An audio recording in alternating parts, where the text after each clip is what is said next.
Hello, everyone, and welcome back to Nightmare Narratives. I can picture some of you already in bed, maybe some of you just getting home from work. Wherever you are, whatever time it is, I'm glad you're here. If this helps you relax or sleep, please like and subscribe. It means a lot. Now let's get you comfortable, and I'll tell you tonight's story. My name is Rebecca Thornton, and I've been a park ranger for 17 years. I know these mountains like the back of my hand, every trail, every cave, every hidden danger that can kill you if you're not careful. People think being a ranger is about giving directions to tourists and checking camping permits. They don't know about the real work. The middle of the night rescue calls, the parents screaming because their kid wandered off, the bodies we sometimes find when we're too late. Growing up in these Kentucky hills, I heard all the old stories, voices calling from empty valleys, lights dancing where no lights should be. My grandmother swore the mountains were alive, watching us. I always figured it was just wind through the rocks and folks with too much imagination. Until that November day in 1978 when I heard children singing where no children should be. It was late November, and the first hard freeze had hit Devil's Backbone Ridge. That's what we call the limestone cliffs that run through Daniel Boone National Forest, jagged rocks that look like a spine poking up through the earth. The place has always given people the creeps. Cherokee won't go near it. Say it's where spirits weep. Local families have their own stories too. Kids going missing, voices echoing from the caves. I never believed any of it. In 17 years, I'd seen plenty of missing persons cases get solved with logic and hard work. Kids get lost, panic, take shelter in caves. Sometimes hypothermia gets them before we can find them. It's sad, but it's not supernatural. That morning started like any other rescue call. 2 kids, brother and sister, aged 8 and 10, had been missing for 18 hours. Their parents, the Millers, had driven up from Louisville for a weekend camping trip. The kids went for a short hike near Devil's Backbone and never came back. When I met the parents at the trailhead, Mrs. Miller grabbed my arm. Her eyes were red from crying, but there was something else there too. Fear. They said they were following singing voices, she whispered. Said there were children playing games in the woods, calling for them to come play too. I nodded and wrote it down, but inside I rolled my eyes. Kids have wild imaginations. They probably heard hikers on another trail and invented the rest. The weather was turning nasty fast. Snow mixed with freezing rain, and the temperature was dropping to 15 degrees. Fog filled the valleys so thick you couldn't see 20 feet ahead. My radio crackled with static. These ridges are bad for signals, all that limestone interference. I assembled my team, Tom Bradley, a cave rescue specialist, and Sarah Chen, our best tracker. We'd worked together for years. They trusted my judgment, and I trusted theirs. If anyone could find these kids alive, it was us. The trail to Devil's Backbone is narrow and steep, winding between 100-year-old pines and sandstone cliffs. The higher you go, the quieter it gets. No bird songs, no squirrel chatter. Even the wind seems to hold its breath up there. We found the first clue about a mile up the trail, small footprints in the mud, heading off the main path toward the cave entrance. Tom examined them with his flashlight. 2 sets of prints, he said. Size matches what the parents told us. They were walking, not running, no signs of panic. That was good news and bad news. Good because it meant they weren't fleeing from something. Bad because it meant they went into those caves on purpose. The mouth of Devil's Backbone cave system looks like a gaping wound in the cliff face. It's maybe 6 feet wide and tall enough for an adult to walk through without ducking. Most tourists take one look and decide they'd rather stay in the sunshine. The Millers' kids apparently felt different. I checked my gear one more time. Headlamp, rope, radio, first aid kit, emergency flares. Sarah had the thermal imaging scanner. Tom carried the cave rescue equipment. We had enough supplies for a full day underground if needed. Radio check, I called to base camp. Static answered me. Might be the weather, Tom said, but he didn't sound convinced. I should have listened to that little voice in my head telling me something wasn't right. Should have called for backup from the next county over. Should have waited for the weather to clear. Instead, I clicked on my headlamp and stepped into the darkness. The temperature inside the cave hit us like a wall. I expected the usual cave chill, constant 55 degrees no matter what season. Instead, Warmth wrapped around us like a blanket. My breath didn't fog. The limestone walls felt almost cozy. "That's weird," Sarah muttered, checking her thermometer. "Reads 72 degrees in here." Tom shrugged. "Maybe there's a hot spring somewhere deeper in. These old caves can be full of surprises." I wanted to believe him, but in 17 years I'd never encountered anything like this. Caves don't just decide to be warm. There are rules, laws of physics, things that make sense. We followed the main passage, which sloped gently downward. Our footsteps echoed strangely, not the sharp, quick echoes you'd expect, but soft whispers that seemed to come from everywhere at once. Every few steps, I stopped to listen for voices, crying, any sign of the missing children. That's when I heard it. Faint, but definitely there. Children singing. "Ring around the rosy, pocket full of posies." The old nursery rhyme drifted from somewhere deeper in the cave. All three of us froze. "You hear that?" I whispered. Tom and Sarah nodded. Their faces looked pale in the headlamp glow. We hurried forward, following the sound. The main passage split into 3 smaller tunnels. The singing seemed to come from the middle one, so that's where we went. About 400 feet in, Sarah's scanner beeped. She'd found something with her. Thermal imaging. "Over here," she called. 2 backpacks sat in a perfect circle around a natural formation of limestone that looked almost like a table. The packs were dry, clean, arranged with mathematical precision. No signs of struggle, no signs of fear. I opened the first pack. Sandwiches, juice boxes, a coloring book. Normal kid stuff. But when I flipped through the coloring book, my skin crawled. Every picture showed the same thing. Children holding hands in dark places. Children playing in caves. Children with huge smiles and black empty eyes. Tom found a drawing folded up in the second pack. It showed stick figures of kids playing Ring Around the Rosie in what looked like a cave. At the bottom, in crayon letters, "Come play with us forever." "Kids have wild imaginations," Tom said, but his voice shook. The singing started again, closer this time. "Ashes, ashes, we all fall down." But there was something wrong with the voices, too many of them. Like a whole choir of children, not just 2 lost kids. We pressed deeper into the tunnel. The walls were covered with old scratches and marks. Some looked recent, others worn smooth by time. As we passed under a low overhang, my headlamp flickered. "Battery's fine," I muttered, smacking it with my palm. Sarah's light dimmed too. Then Tom's. One by one, our lights faded to barely a glow, casting weird shadows that seemed to move on their own. "This doesn't make sense," Tom said. "These are brand new batteries." In the dim light, we almost missed the footprints. Small bare feet, pressed into clay that shouldn't exist this far underground. The prints led to a passage I'd never seen on any cave map, a narrow crack in the wall that angled sharply downward. "That passage isn't supposed to be there," I said. I'd studied every survey of this cave system. I knew every mapped tunnel and chamber.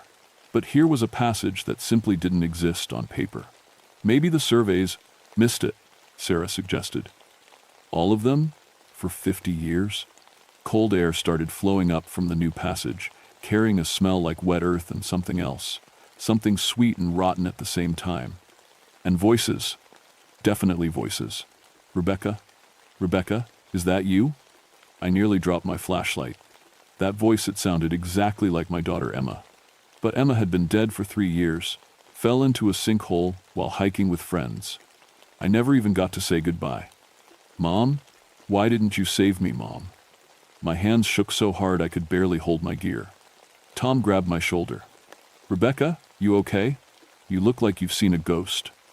I wanted to tell him what I'd heard, but the rational part of my brain kicked in. Stress. Guilt. Acoustic tricks in the cave. There had to be an explanation. The children's singing started again, but now it was coming from the impossible passage. Follow me, down below." That wasn't Ring Around the Rosie anymore. That was something else entirely. "We need to check that passage," I said. "The kids might have gone down there." Sarah shook her head. "It looks dangerous. Steep angle, unknown depth. We should call for backup." I tried the radio. Nothing but static mixed with what sounded like children laughing. "Backup's hours away in this weather," I said. "Those kids have been missing 18 hours. Every minute counts." It was true, but that wasn't the real reason I wanted to go down there. That voice calling my name. Emma's voice. Part of me knew it was impossible, but part of me desperately wanted to believe. Tom checked his rope and harness. If we're doing this, we do it right. Full cave rescue protocol. We rigged the rope system and started our descent into the unmapped passage. As we went deeper, the temperature got warmer, the air got thicker, and the voices got louder. Come play with us, Rebecca. Come play with us forever. 20 feet down, 30, 40. The passage opened into a chamber that shouldn't exist. Our headlamps, still dim and flickering, revealed something that made my blood freeze. Children, dozens of them, standing in a perfect circle, holding hands, singing in voices that echoed from everywhere and nowhere. But their clothes were wrong. Old-fashioned, from different time periods. And when they turned to look at us, their eyes were black holes in faces pale as moonlight. In the center of the circle sat two modern children, a boy and a girl, maybe 8 and 10 years old. The Miller kids. They were alive, but their eyes had that same empty darkness. We've been waiting for you, the children said in unison. We've been so lonely. I blinked hard, trying to clear my vision. When I opened my eyes, the ghostly children were gone. Just the Miller kids sat in the chamber, looking dazed but alive. Thank God, Sarah breathed. Kids, are you okay? Your parents are looking for you. The little girl, Emma Miller, looked up at us with confused eyes. We were playing games. The other children taught us songs. What other children? Tom asked gently. The boy Jake pointed to empty air. They're shy now. They don't like bright lights. Our headlamps flickered again, dimming to almost nothing. In the near darkness, I caught glimpses of movement. Shapes that looked like children, watching us from the shadows. We need to get out of here, I said, now. But when we turned back to our rope, it was gone. The passage we'd come down was sealed with rock, as if it had never existed. That's impossible, Tom said, running his hands over solid limestone. We just came through here. I tried the radio again. This time I got a response, but not from base camp. Rebecca, come play with us. Emma's voice, clear as day, coming through the static. Sarah was examining the chamber walls with her dying flashlight. Look at this, she called, scratched. Into the limestone were dozens of names and dates, some recent, some going back decades. Sarah read them aloud. Mary Hutchins, 1943. Billy Carter, 1956. Susan Wright, 1967. She paused. Rebecca, these are all children who went missing in this area over the years. But it was the newest carving that made my heart stop. Emma Thornton, 1975. My daughter's name, the year she died. I don't understand, I whispered. The Miller children started singing again. Come and play, come and stay. In the darkness, we will play. Their voices had changed, deeper, older, like they'd been singing for years instead of hours. Tom grabbed my arm. We need to find another way out. Check every wall, every crevice. We split up, examining the chamber. It was bigger than I'd first realized, with several alcoves and side passages. In one alcove, I found something that made my skin crawl. Toys. Dozens of them. Dolls and balls and wooden horses, some looking brand new, others ancient and rotted. In another alcove, Sarah found children's clothing, pants and dresses and shoes from different decades, all small sizes, all arranged neatly like someone was planning to wear them again. This is wrong, Sarah said. All wrong. We need to get out of here now. But every passage we found led deeper into the cave system, not out. And in every passage, we heard singing. Children's voices, but too many of them. Like a whole school of kids had come down here to play. That's when I saw her, Emma, my daughter, standing at the mouth of one of the side passages, wearing the same hiking clothes she'd died in 3 years ago. Mommy, she said, why didn't you come find me? I knew it wasn't real. I knew my daughter was dead, buried in Pine Hill Cemetery. But my heart didn't care what my brain knew. Emma? I stepped toward her. Don't, Tom said sharply. Rebecca, that's not your daughter. But Emma looked so real, so alive. She held out her hand, to me. Come play with us, Mommy. We're having so much fun down here. We never have to grow up. We never have to leave. Behind her, I could see other children emerging from the shadows. The Miller kids stood up and walked over to join them, all of them holding hands. All of them smiling with those black, empty eyes. "The game never ends," they sang together. "Hide and seek forever. Never found, never leave, play with us forever." Tom grabbed my shoulder, pulling me back. "We're leaving. Now." But the children moved to block every exit. They weren't threatening exactly, just determined. Like kids who really, really don't want playtime to end. "You can't leave yet," Emma said sadly. "We just started having fun." The air in the chamber was getting thicker, warmer. I could barely breathe. Sarah was checking her scanner frantically. "Body heat signatures all around us," she whispered. "Dozens of them. But they're too cold, like they're not fully alive." That's when I understood. These weren't living children. They were spirits. Ghosts of kids who'd gone missing over the decades, trapped down here, playing eternal games in the dark. "What do you want?" I asked. "Friends," Emma said simply. "We're so lonely, Mommy. Down here, all by ourselves, playing the same games over and over. We want new friends to play with." She gestured to the Miller children, who were starting to look pale and strange themselves. "They're learning our games now. Soon they'll be just like us. And then we won't be lonely anymore." I realized with horror what was happening. The ghost children were somehow draining the life from living kids, turning them into spirits like themselves. The Miller children were dying slowly, becoming part of this underground nightmare. "Let them go," I said. "They have families, people who love them." "You have me," Emma said. "Stay with us, Mommy. Stay and play forever." The chamber started to spin. My vision blurred. Whatever was happening to the Miller kids was starting to happen to us too. Tom collapsed to his knees, gasping. Sarah leaned against the wall, her face gray. The ghost children clapped their hands and laughed. New friends, forever and ever." That's when I heard it. Water. Rushing water. Getting louder. The chamber was flooding. Water poured through cracks in the walls, rising fast around our feet. The ghost children didn't seem to notice or care. They kept singing and clapping as the ice-cold flood reached our ankles, then our knees. "The spring melt," Tom gasped. "Combined with the storm, the whole cave system must be flooding." But this was November. There shouldn't be any spring melt. Unless the ghost children were somehow controlling the water, using it to trap us here permanently. Sarah pulled out her emergency flare and lit it.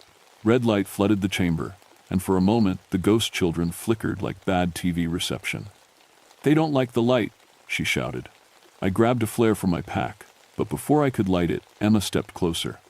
"Please don't, Mommy. The light hurts us." Her face was so sad, so lost. My heart broke all over again seeing her like this. "Tell me what happened," I said. "Tell me how you really died." Emma's expression changed. The fake childish happiness melted away, replaced by pain and confusion. "I fell," she whispered. "Down in Laurel Cave, I was with my friends exploring. I slipped on wet rocks and fell into the underground river.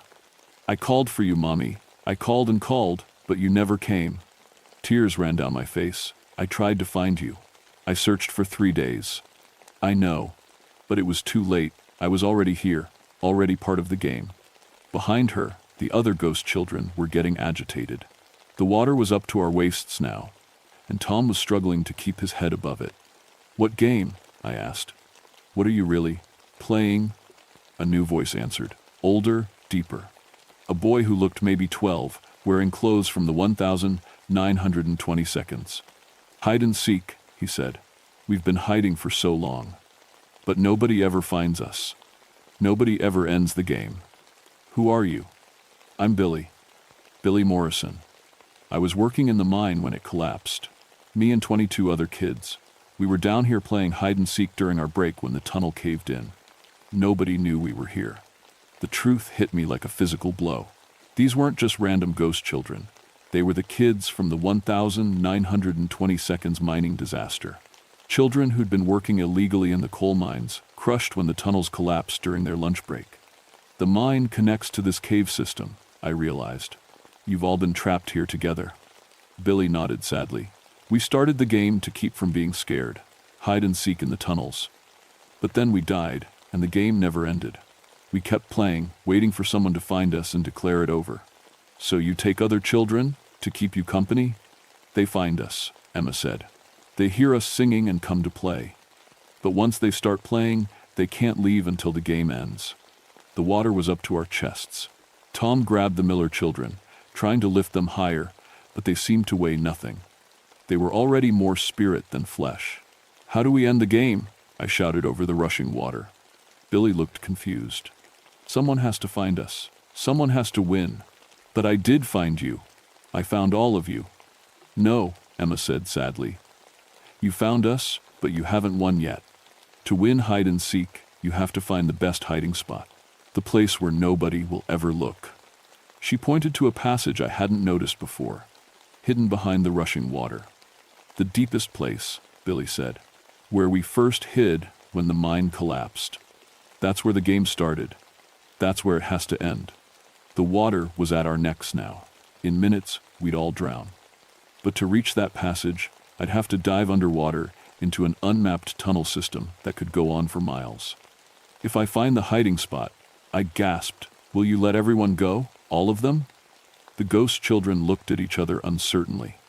"The game has rules," Billy said finally. "If you find our best hiding spot, you win. But if you get lost down there, you become part of the game forever." I looked at Tom and Sarah, both barely keeping their heads above water. The Miller children were fading fast, becoming more transparent by the second. "Rebecca, don't," Tom pleaded. "It's suicide." But I thought about Emma, trapped down here for 3 years. About all the ghost children, playing their endless game because no adult had ever bothered to understand what they really needed. "I'm going," I said. I took the deepest breath I could and dove. The underwater passage was a nightmare of sharp rocks and crushing currents. My headlamp was completely dead now, so I followed the flow of water, hoping it would lead me to the source. My lungs burned. My fingers bled from scraping against limestone. Just when I thought I couldn't hold my breath any longer, I surfaced in a small air pocket. I could hear voices echoing from ahead, children crying, not singing. The final chamber was tiny, barely big enough for 23 small bodies. Skeletons lay curled together in the corner, still wearing the tattered remains of 1,920 seconds work clothes. These were the real remains of the children who died in the mine collapse. In the center of the room, one skeleton was different, smaller, wearing a modern hiking outfit, Emma's real body. She'd found this place when she fell through the underground river, found the mine disaster children, and stayed to comfort them as she died. "I win," I whispered to the darkness. "I found you. I found your best hiding place." The effect was immediate. Light filled the chamber, not from any lamp, but from the children themselves. They appeared around their skeletons, but different now. Peaceful, happy. "You won," Billy said, his voice full of wonder. "Someone finally won our game. Can I take everyone home now?" Emma stepped forward and hugged me. For just a moment, she felt solid and warm, like she had when she was alive. "I can't come home, Mommy, but I can finally go where I'm supposed to go. And so can they." One by one, the ghost children faded into light, their expressions serene for the first time. Billy was last. "Thank you for playing with us," he said. "Thank you for helping us stop hiding." Then they were gone, and I was alone with the bones. The water started receding immediately. I swam back through the passage, following my rope trail to the main chamber. Tom and Sarah were there, gasping and alive. The Miller children were solid again, breathing normally, looking confused but human. "What happened?" Sarah asked. "I won their game," I said simply. The cave passages had returned to normal. Our lights worked. The radio crackled with rescue calls from the surface. Everything was exactly as it should be in a normal cave system. As we led the Miller children toward the surface, I took one last look back. For just a moment, I could have sworn I saw Emma waving goodbye from the shadows. "I love you too, sweetheart," I whispered. The official report was simple. Successful rescue of 2 missing children from Devil's Backbone cave system. Cave-in and flash flooding had temporarily trapped all rescue personnel, but no serious injuries occurred. Geological survey recommended that deeper passages be sealed to prevent future incidents. The Miller children recovered completely. They remembered playing games with imaginary friends in the cave, but the memories faded quickly, the way children's dreams do. Their parents were grateful and asked no difficult questions. My team backed up my story, without me even asking. Tom, Sarah, and I never talked about what really happened down there. Some experiences are too strange to put into words, even among people who shared them. But things changed after that day. Devil's Backbone Cave was officially closed to the public. The Cherokee Tribal Council performed a cleansing ceremony at the entrance, declaring the spirits finally at rest. Local families reported peaceful dreams and a sense of closure they hadn't felt in decades. I changed too. The guilt that had eaten at me for 3 years, the constant what-if scenarios about Emma's death finally faded. I understood now that some things happen beyond our control, and that love doesn't end with death. I kept working as a ranger, but I approached the job differently. When families reported hearing children's voices in empty valleys, I listened more carefully. When hikers mentioned feeling watched in certain areas, I paid attention. The mountains hold secrets, and some of those secrets need respect, not skepticism. 6 months later, I was called to investigate another missing child case near Mammoth Cave. A 7-year-old boy had vanished while hiking with his scout troop. The other children claimed they'd heard him talking to someone just before he disappeared. He said there was a girl who wanted to show him something cool, one scout told me, but there wasn't any girl there. I found the boy 3 hours later, safe and sound, sitting by himself in a small cave. He was confused about how he'd gotten there and kept asking about the nice girl who was helping him hide. But this time, there were no ghost children, no supernatural encounters, just a lost kid who'd followed his imagination into trouble and gotten lucky. Maybe that's because the spirits at Devil's Backbone had moved on to wherever they belonged. Maybe they'd helped other lost children find their way home instead of keeping them forever. Or maybe I'd just learned to tell the difference between real, supernatural activity and ordinary wilderness dangers. The mining company records from the 1,920 seconds were accidentally destroyed in a bureaucratic filing error. The families of the missing children received closure notifications that their children's remains had been found and properly buried.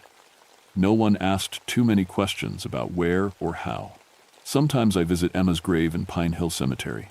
I bring flowers and tell her about my day, about the people I've helped, and the beauty of the mountains she loved. I don't hear her voice anymore, but I feel her presence, peaceful now, free. The mountains of Kentucky still hold their secrets. There are other places where tragedy has left spiritual scars, other wilderness areas where the line between natural and supernatural blurs. I've learned to approach them all with respect, but every now and then, when I'm out on a rescue call in some remote cave system, I'll hear children's laughter echoing in the distance. Not the lost, desperate sound of trapped spirits, but genuine joy. The sound of kids playing games in the sunshine. And I know that somewhere, 23 children who hid in the darkness for 70 years are finally playing in the light. The game is over. Everyone was found. Everyone gets to go home. Asterisk. If you're ever hiking in the Appalachian Mountains and you hear children singing where no children should be, listen carefully.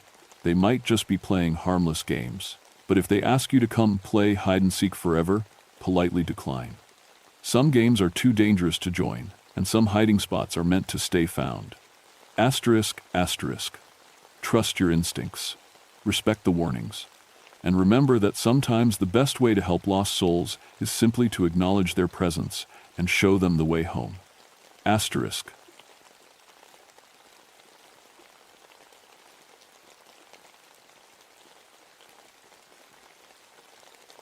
My name is Joshua Whitmore, and I've been a ranger in the Cherokee National Forest for 15 years. People think being a forest ranger is all campfires and nature walks, but most days I'm dealing with lost hikers, drunk campers, and the occasional poacher. What happened to me last October changed everything I thought I knew about these mountains. I work the Iron Mountain area in Tennessee, where the ridges roll on forever, and the valleys hide secrets older than America itself.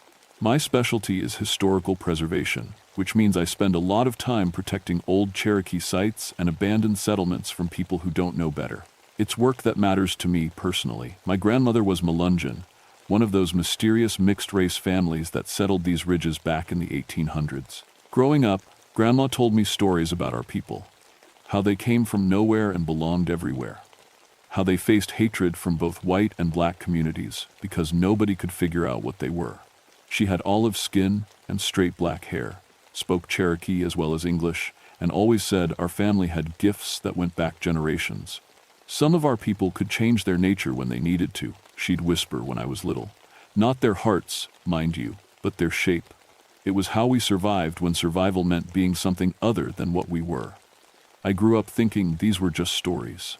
Metaphors for how the Melungeons adapted to persecution by blending in, by becoming whatever they needed to be to stay alive. Even after I became a ranger and started researching our history seriously, I figured the shape-shifting legends were just folklore. Ways to explain genetic traits that made some families look different from their neighbors.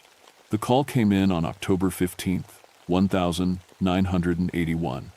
A family of hikers, the Brestons from Knoxville, had gone missing somewhere near Newman's Ridge. Their camp was found abandoned, but not the way you'd expect from people who got lost or hurt. Their tent was still standing, food was still on the camp table, but their clothes were scattered around the site, shredded like something with claws had torn through them. No blood, though. That was the first thing that bothered me. I drove up to the site that morning through fog so thick I could barely see the road. October in these mountains can be tricky. Warm days and cold nights create weather that seems to have a mind of its own. The fog hung in the valleys like something alive, shifting and moving even when there was no wind. The campsite was on a flat spot near Stone Mountain, about 3 miles from the nearest trail. The Brestons had picked a good spot sheltered from wind, close to water, far enough from the main paths to have privacy. Too far for anyone to hear them scream. I spent an hour documenting everything with my camera and notebook. The tent was undisturbed. Sleeping bags still zipped up neat and tidy. Their car keys were on the folding table next to a half-eaten can of beans. But their clothes, that was something else. Every piece of clothing had been torn apart, but not randomly. The tears followed specific patterns, like something with 4-inch claws had deliberately shredded them. I'd seen what bears could do to gear, and this wasn't it. Bears are messy. They tear and scatter and leave evidence everywhere. This looked almost careful. The strangest part was the footprints. The Brestons' tracks went from the tent toward the tree line in a straight line. Normal walking pattern, normal spacing. But about 20 feet from the tent, something changed. The prints got deeper, longer. The spacing between steps grew wider. By the time the tracks reached the trees, they weren't human footprints anymore. I followed the trail for a quarter mile before it disappeared entirely on a rock outcrop. The last clear prints I found looked like they came from something that walked on 4 legs. Something big. I radioed in my initial report and called for backup. My supervisor, Bill Hawkins, said he'd send 2 more rangers and asked if I thought we were dealing with an animal attack. Maybe, I told him. But if an animal took them, where are the bodies? That afternoon, I interviewed the hikers who'd found the campsite. A young couple from Johnson City, barely out of college, who'd been exploring the old Melungeon settlement areas for a history project. We saw the whole thing. The girl, Sarah, kept saying, we saw them change. Her boyfriend, Mike, looked embarrassed. She's been reading too many local legends for our research. When she saw the footprints, her imagination went wild. But Sarah wouldn't let it go. We were on the ridge above their camp yesterday evening. We had binoculars, doing bird watching. That family was sitting around their fire, normal as anything. Then something spooked them. They all stood up at the same time, like they heard something we couldn't. And then, she stopped talking and looked at Mike like she wanted permission to continue. Tell him, Mike said quietly. Tell him what you think you saw. They changed, Sarah whispered. 1 minute they were people, the next minute they were animals, big cats or something. They just melted and shifted and became something else. Then they ran into the forest. I wrote it all down, but I didn't believe it. Stress, distance, weird lighting, lots of things could make people think they saw something impossible. The human mind tries to make sense of things it can't understand, and sometimes it creates explanations that are stranger than the truth. But driving home that evening, I couldn't stop thinking about what my grandmother used to say, about people who could change their nature when they needed to survive. The backup rangers arrived the next morning, just as the fog was starting to burn off. Tom Bradley had been working these mountains longer than me, and Janet Morrison was one of the best trackers in the service. If anyone could make sense of what happened to the Brestons, it would be them. We started by expanding our search pattern, looking for any sign of where the family might have gone after the tracks disappeared. The terrain around Newman's Ridge is rough, steep slopes covered in rhododendron thickets, so dense you can't see 3 feet ahead. Perfect country for getting lost in or for hiding things you don't want found. Tom found the first cache about a mile from the campsite. Personal items arranged in a circle on a flat rock. A watch, a wedding ring, a child's toy car, and a wallet with all the money still inside. Not scattered or dropped, but placed. Like an offering. Animals don't do this, Tom said, taking pictures from every angle. People do this. Janet was studying the ground around the rock. These tracks are fresh, same pattern we saw at the camp. Human prints that change into something else. She followed the trail down into a narrow valley I'd never explored before. The trees grew thicker here, old-growth forest that blocked out most of the sky. Even in midday, it felt like twilight under that canopy. The silence was the first thing I noticed. No birds singing, no squirrels chattering, no insects buzzing. Forest sounds I'd been hearing my whole life were just gone. The only noise was our boots on the leaf litter and our breathing. "Listen," Janet whispered, holding up her hand. In the distance, maybe half a mile away, something was howling. Not coyotes or dogs. I knew those sounds. This was deeper, more complex, like voices singing in harmony, but not quite human voices. We followed the sound deeper into the valley. The trees seemed to close in around us, and the fog that had burned off everywhere else hung thick down here. Our flashlight beams looked weird in that mist, bending and scattering like the light couldn't travel straight. That's when we found the settlement. Hidden in a fold of the ridge, protected by rock walls and dense forest, was a cluster of log cabins that shouldn't have existed. These weren't ruins or historical sites. People were living here, right now, in 1981, like it was still 1881. Smoke rose from stone chimneys. Laundry hung on lines between the trees. Gardens full of late-season vegetables grew in the small clearings. And there were people watching us from doorways and windows, people who looked like they'd stepped out of a history book. An old woman came walking toward us, moving with the kind of confidence that said this was her territory and we were guests. She had the olive skin and straight black hair I remembered from my grandmother, and when she spoke, her voice carried the same mountain accent. "You'd be the rangers looking for the missing family," she said. It wasn't a question. "Yes, ma'am," I answered. "Joshua Whitmore, Cherokee National Forest Service. These are my colleagues, Tom Bradley and Janet Morrison. We're investigating the disappearance of the Breston family." The woman nodded slowly. "I'm Mary Goins. These are my people." She gestured toward the hidden settlement. "And that family you're looking for ain't missing. They're where they need to be." Tom stepped forward. "Ma'am, we need to verify that they're safe. They left behind personal belongings and—" "They left behind what they couldn't take with them," Mary interrupted. "Sometimes people have to choose between the life they thought they wanted and the life they were born to live." The way she said it made my skin crawl. Not because it sounded threatening, but because it sounded familiar. Like something my grandmother might have said. "Mrs. Goins," I said carefully, "we found evidence that suggests the family might have been attacked or coerced. We need to speak with them directly." Mary Goins studied my face for a long moment. "Whitmore," she said slowly. "Your grandmother was Rebecca Whitmore, wasn't she? Rebecca Collins before she married?" My throat went tight. "Yes, ma'am. You knew her?" "Knew her?" Mary laughed, but it wasn't a happy sound. "Child, she was my cousin, which makes you family, and family needs to understand some things about what's happening here." She gestured for us to follow her toward the largest cabin. As we walked, I noticed the other residents watching us with expressions I couldn't read. Not hostile, exactly, but cautious, like they were waiting to see what we would do. "Your grandmother ever tell you why she left these mountains?" Mary asked as we climbed the porch steps. "She said there wasn't any future here for young people, that she wanted to see the world beyond the ridges." Mary nodded. "That's part of the truth. The other part is that she was scared of what she was becoming. Some of our bloodlines carry gifts that skip generations. Rebecca's gift was starting to show, and she chose to run from it instead of embracing it." Inside the cabin, the Breston family was sitting around a wooden table, drinking coffee and looking perfectly normal. Except for their eyes, Their eyes had changed color from the brown and blue I remembered from their driver's licenses to a golden yellow that caught the lamplight like an animal's. "Mr. and Mrs. Breston?" I said, trying to keep my voice steady. "I'm Ranger Whitmore. We've been looking for you." Mrs. Breston smiled, and for just a second, her teeth looked too sharp. "We're fine, Ranger. Better than fine. We're finally home." Over the next 3 days, I couldn't stop thinking about what I'd seen in that hidden valley.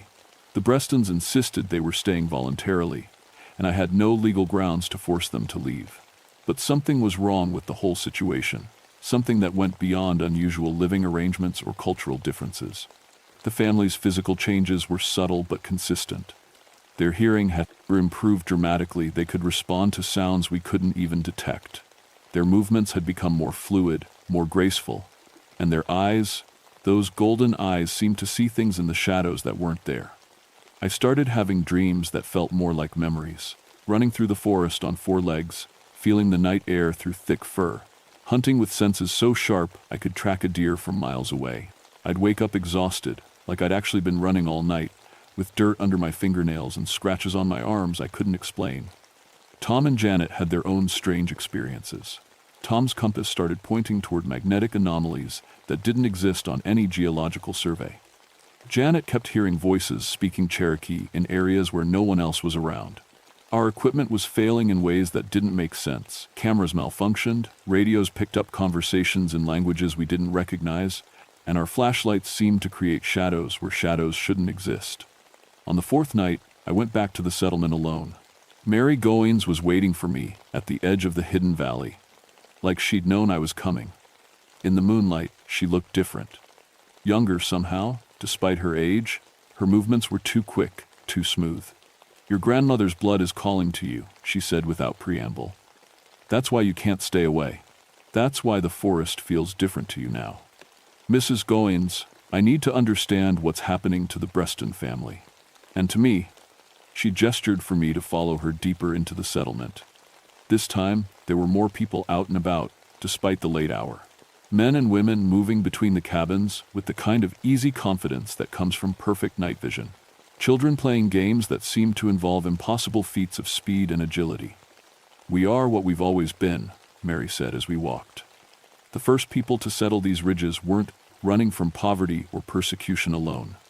They were hiding from something else, something that made them different from ordinary folks. She led me to a cabin where an elderly man was sitting on the porch, whittling by lamplight. His hands moved with inhuman precision, carving intricate patterns that seemed to shift and change when I wasn't looking directly at them. "This is Samuel Collins," Mary said. "Your grandmother's uncle, your great-uncle." Samuel looked up at me with eyes that reflected the lamplight like mirrors. "Boy looks just like Rebecca did at that age," he said in a voice like gravel. "Same stubborn chin, same scared expression when the blood starts to wake up." "What blood?" I asked, though part of me already knew the answer. "Shapeshifter blood," Samuel said simply. "Cherokee spirit warrior blood mixed with something older. Something that came from across the ocean with the first dark-skinned families that nobody could quite place. We've been hiding in these mountains for 200 years, keeping the bloodline alive, waiting for the time when the world might be ready to know we exist." He set down his whittling and stood up. In the lamplight, his shadow looked drawn too large, with edges that seemed to move independently of his body. "The Breston family carries the blood too, but they didn't know it. Stress can trigger the awakening in people who've never been taught to control it. That's what happened to them on their camping trip. Something spooked them, probably one of us checking to see what they were doing so close to our territory, and their bodies responded the way they were designed to respond. By turning into animals? My voice sounded smaller than I wanted it to. By becoming what we've always been underneath, Mary corrected. The human shape is just one option. The animal shape is another. With practice, you can choose which one serves you better." As if to demonstrate, she stepped back into the munner, shadows between 2 cabins. For a moment, I lost sight of her completely. Then a large mountain cat padded out of the darkness, golden eyes fixed on mine. The cat sat back on its haunches and somehow communicated without making a sound. Asterisk. "This is what your grandmother ran from. This is what you're becoming." Asterisk. Then Mary was standing there again, human-shaped, like the transformation had never happened. "The awakening is already starting in you," she said. "Your senses are changing. Your dreams are showing you the truth. Soon you'll have to choose, just like your grandmother did. Accept what you are, or spend the rest of your life fighting against your own nature." I stumbled backward, my rational mind reeling. This is impossible. People don't just change into animals. There has to be a scientific explanation, genetic mutations, environmental factors, psychological suggestion. Samuel laughed, a sound like wind through dry leaves. "Boy, you can explain it any way you want. Won't change what you are. Won't stop what's coming." "What's coming?" Mary's expression darkened. "Government researchers have been sniffing around for decades, looking for us. They know families like ours exist, and they want to study us. Use us. Turn our gifts into weapons." The Breston's transformation was witnessed by more people than just those young hikers. "Word is getting out. We may not be able to hide much longer." That's when I heard the helicopters. They came in low and fast, military models with no identification markings. Searchlights swept the valley as armed figures rappelled down into the settlement. The residents of the hidden community scattered like deer, but not in panic. They moved with coordinated precision, like they'd practiced this scenario many times. "Run," Mary said, grabbing my arm. "If they capture you now, before you've learned to control the gift, they'll break your mind trying to figure out how it works." But I couldn't run. I was a federal ranger, and these people, whatever they were under my protection. Instead, I stepped into the open with my hands raised and my badge visible. "Federal Park Ranger," I shouted. "This is protected land, and you're operating without authorization." The lead operative approached me, his face hidden behind night vision goggles. "Ranger Whitmore, we've been monitoring your investigation. You need to come with us." "On whose authority?" "People with clearance levels you don't have access to." He gestured to his team. "These individuals are subjects of national security interest. We're taking them into custody for their own protection." Behind me, I heard a sound like wind through leaves, but there was no wind. When I turned around, the entire settlement had vanished.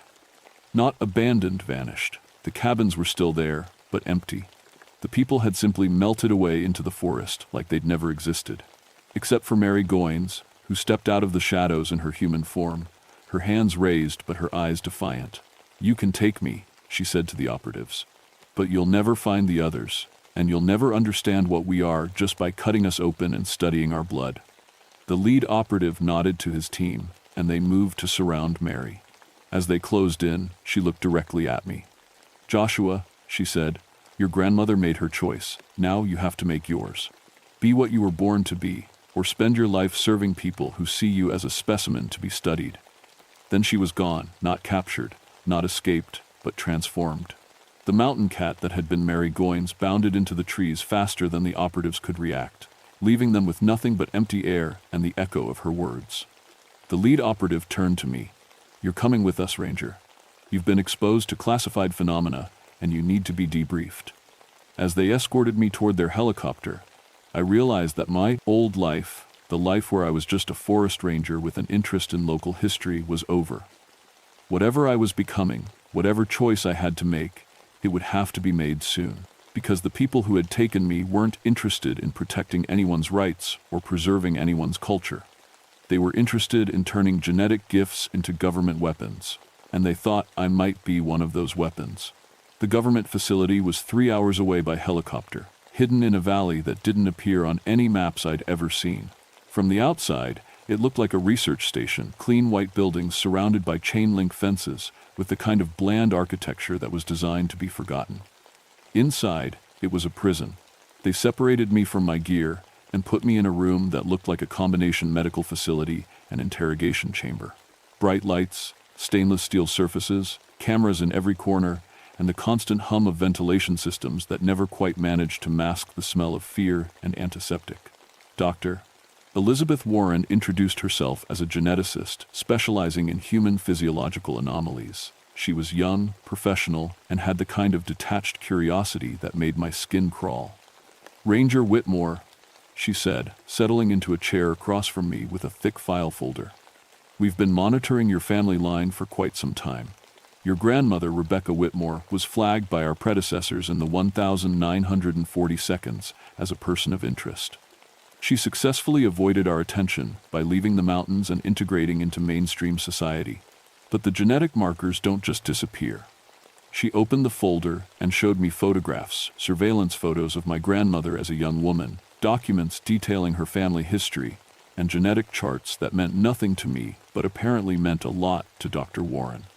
The Melungeon populations of Appalachia carry genetic variations that shouldn't exist in normal human beings, she continued. Enhanced sensory processing, increased bone density, unusual healing rates, and most significantly, a form of controlled cellular metamorphosis that allows for dramatic physical transformation. You're talking about shape-shifting like it's a medical condition. Because it is, Doctor.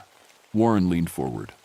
It's a genetic adaptation that probably developed in isolated populations as a survival mechanism.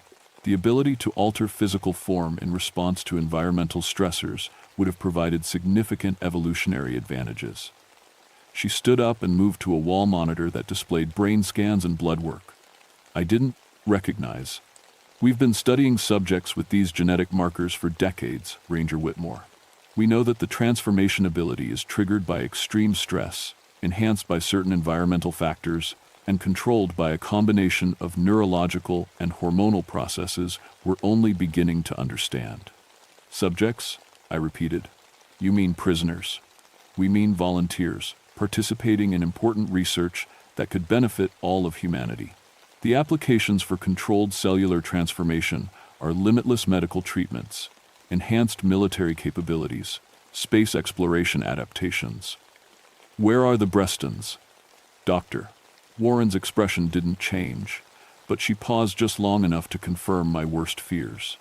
The Breston family is safe and being well cared for while we study their recent transformation event.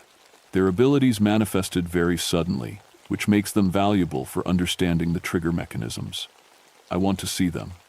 That's not possible right now, but you'll be able to help us understand their condition better. Our tests show that your genetic markers are even stronger than theirs. With the right stimulation, we believe you could achieve controlled transformation much more easily. The door opened, and 2 technicians entered with equipment I didn't recognize. Medical devices mixed with restraint systems that looked like they belonged in a horror movie. I'm not volunteering for anything, I said, standing up quickly. Ranger Whitmore, you've been exposed to classified phenomena and you carry genetic markers that make you a national security asset. Your cooperation isn't optional.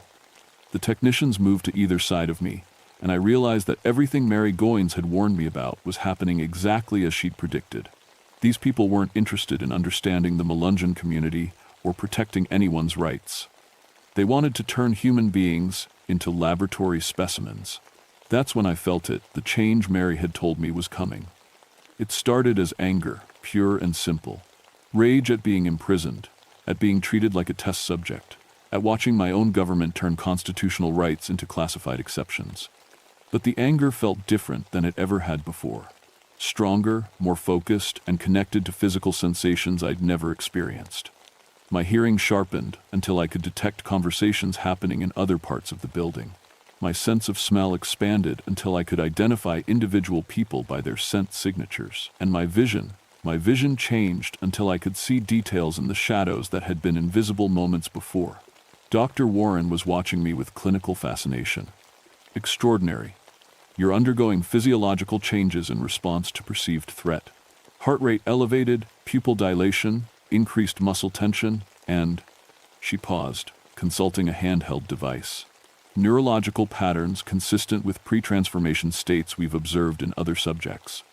The technicians moved closer with their restraint equipment, and something inside me snapped. The transformation wasn't painful, exactly. It was like finally allowing my body to become what it had always wanted to be. My bones stretched and reformed, my muscles expanded and redistributed, and my senses exploded into a range of awareness I'd never imagined possible. When it was over, I was looking at Dr. Warren and her technicians from a perspective about 4 feet lower than before, through the golden eyes of a mountain cat that was stronger, faster, and more dangerous than any human in that room. Dr. Warren was taking notes frantically. Incredible. Complete cellular transformation in under 30 seconds. Subject retains apparent consciousness, and cognitive function in altered state. The technicians were backing toward the door, their equipment forgotten. One of them was reaching for what looked like a tranquilizer gun. I could have killed them all in seconds. The predator instincts that came with this form were overwhelming every movement. Every scent, every sound was being processed through a hunter's awareness that identified threats and calculated attack strategies automatically. Instead, I did something that surprised everyone in the room, including myself. I changed back. The return transformation was easier than the first change, like putting on familiar clothes after being dressed in something uncomfortable. Within moments, I was standing there in my human form, looking at three people who had just witnessed something their science could record but couldn't fully explain. "You can study me all you want," I said quietly, "but you'll never control me, and you'll never turn this gift into a weapon for hurting people." "Doctor." Warren was staring at me with a mixture of scientific excitement and genuine fear. "How did you control the transformation?" Other subjects require extensive conditioning and environmental manipulation to achieve voluntary shifts. "Because I finally understood what my grandmother was trying to tell me," I said. "This isn't a medical condition or a genetic mutation. It's a birthright, and you can't study birthright in a laboratory." The alarm started going off then, not because of me, but because someone was breaking into the facility from the outside. The mountain cats came first, moving through the facility's ventilation systems and security gaps like liquid shadow. Then the eagles, attacking the external communications equipment and power lines. Finally, the human form shapeshifters, armed with traditional weapons and generations of knowledge about moving unseen through hostile territory. Mary Goins appeared in the doorway of my cell, back in her human form, but with clothes and equipment that suggested she'd been planning this rescue for quite some time. "Your great-uncle Samuel always said you'd make the right choice when the time came," she said, tossing me my ranger uniform and gear. "But we weren't going to leave you here to prove it." The facility's security forces were completely overwhelmed. They'd trained for external attacks and internal containment breaches, but not for enemies who could change their fundamental nature at will. Shapeshifters in animal form moved through spaces too small for humans, attacked from angles that were impossible to defend against, and coordinated their assault with a level of communication that didn't rely on technology. Dr. Warren and her team were huddled in a corner of the room, realizing that their test subjects had just become their captors. "The Brestons?" I asked Mary as we moved through corridors filled with the sounds of systematic liberation. "Safe, scared, but learning to control their abilities with help from people who actually understand what they're going through." She gestured toward the chaos around us. "This whole operation is being shut down, permanently. Too many of our people have been taken over the years. Too many families separated and studied like lab rats." We reached the main laboratory, where the Breston family was helping to destroy research equipment and confiscate files. They moved, with the fluid grace I was beginning to recognize as the mark of active shapeshifters, but their eyes held the warmth of people who had found their way home. "Mrs. Breston approached me with a smile that showed teeth that were slightly sharper than they used to be. "Ranger Whitmore, thank you for not giving up on us. Are you really okay? All of you?" "Better than okay," Mr. Breston answered. "For the first time in our lives, we understand what we are. Why we always felt different, why we never quite fit in anywhere else. Our children are learning to control abilities that would have terrified us a week ago."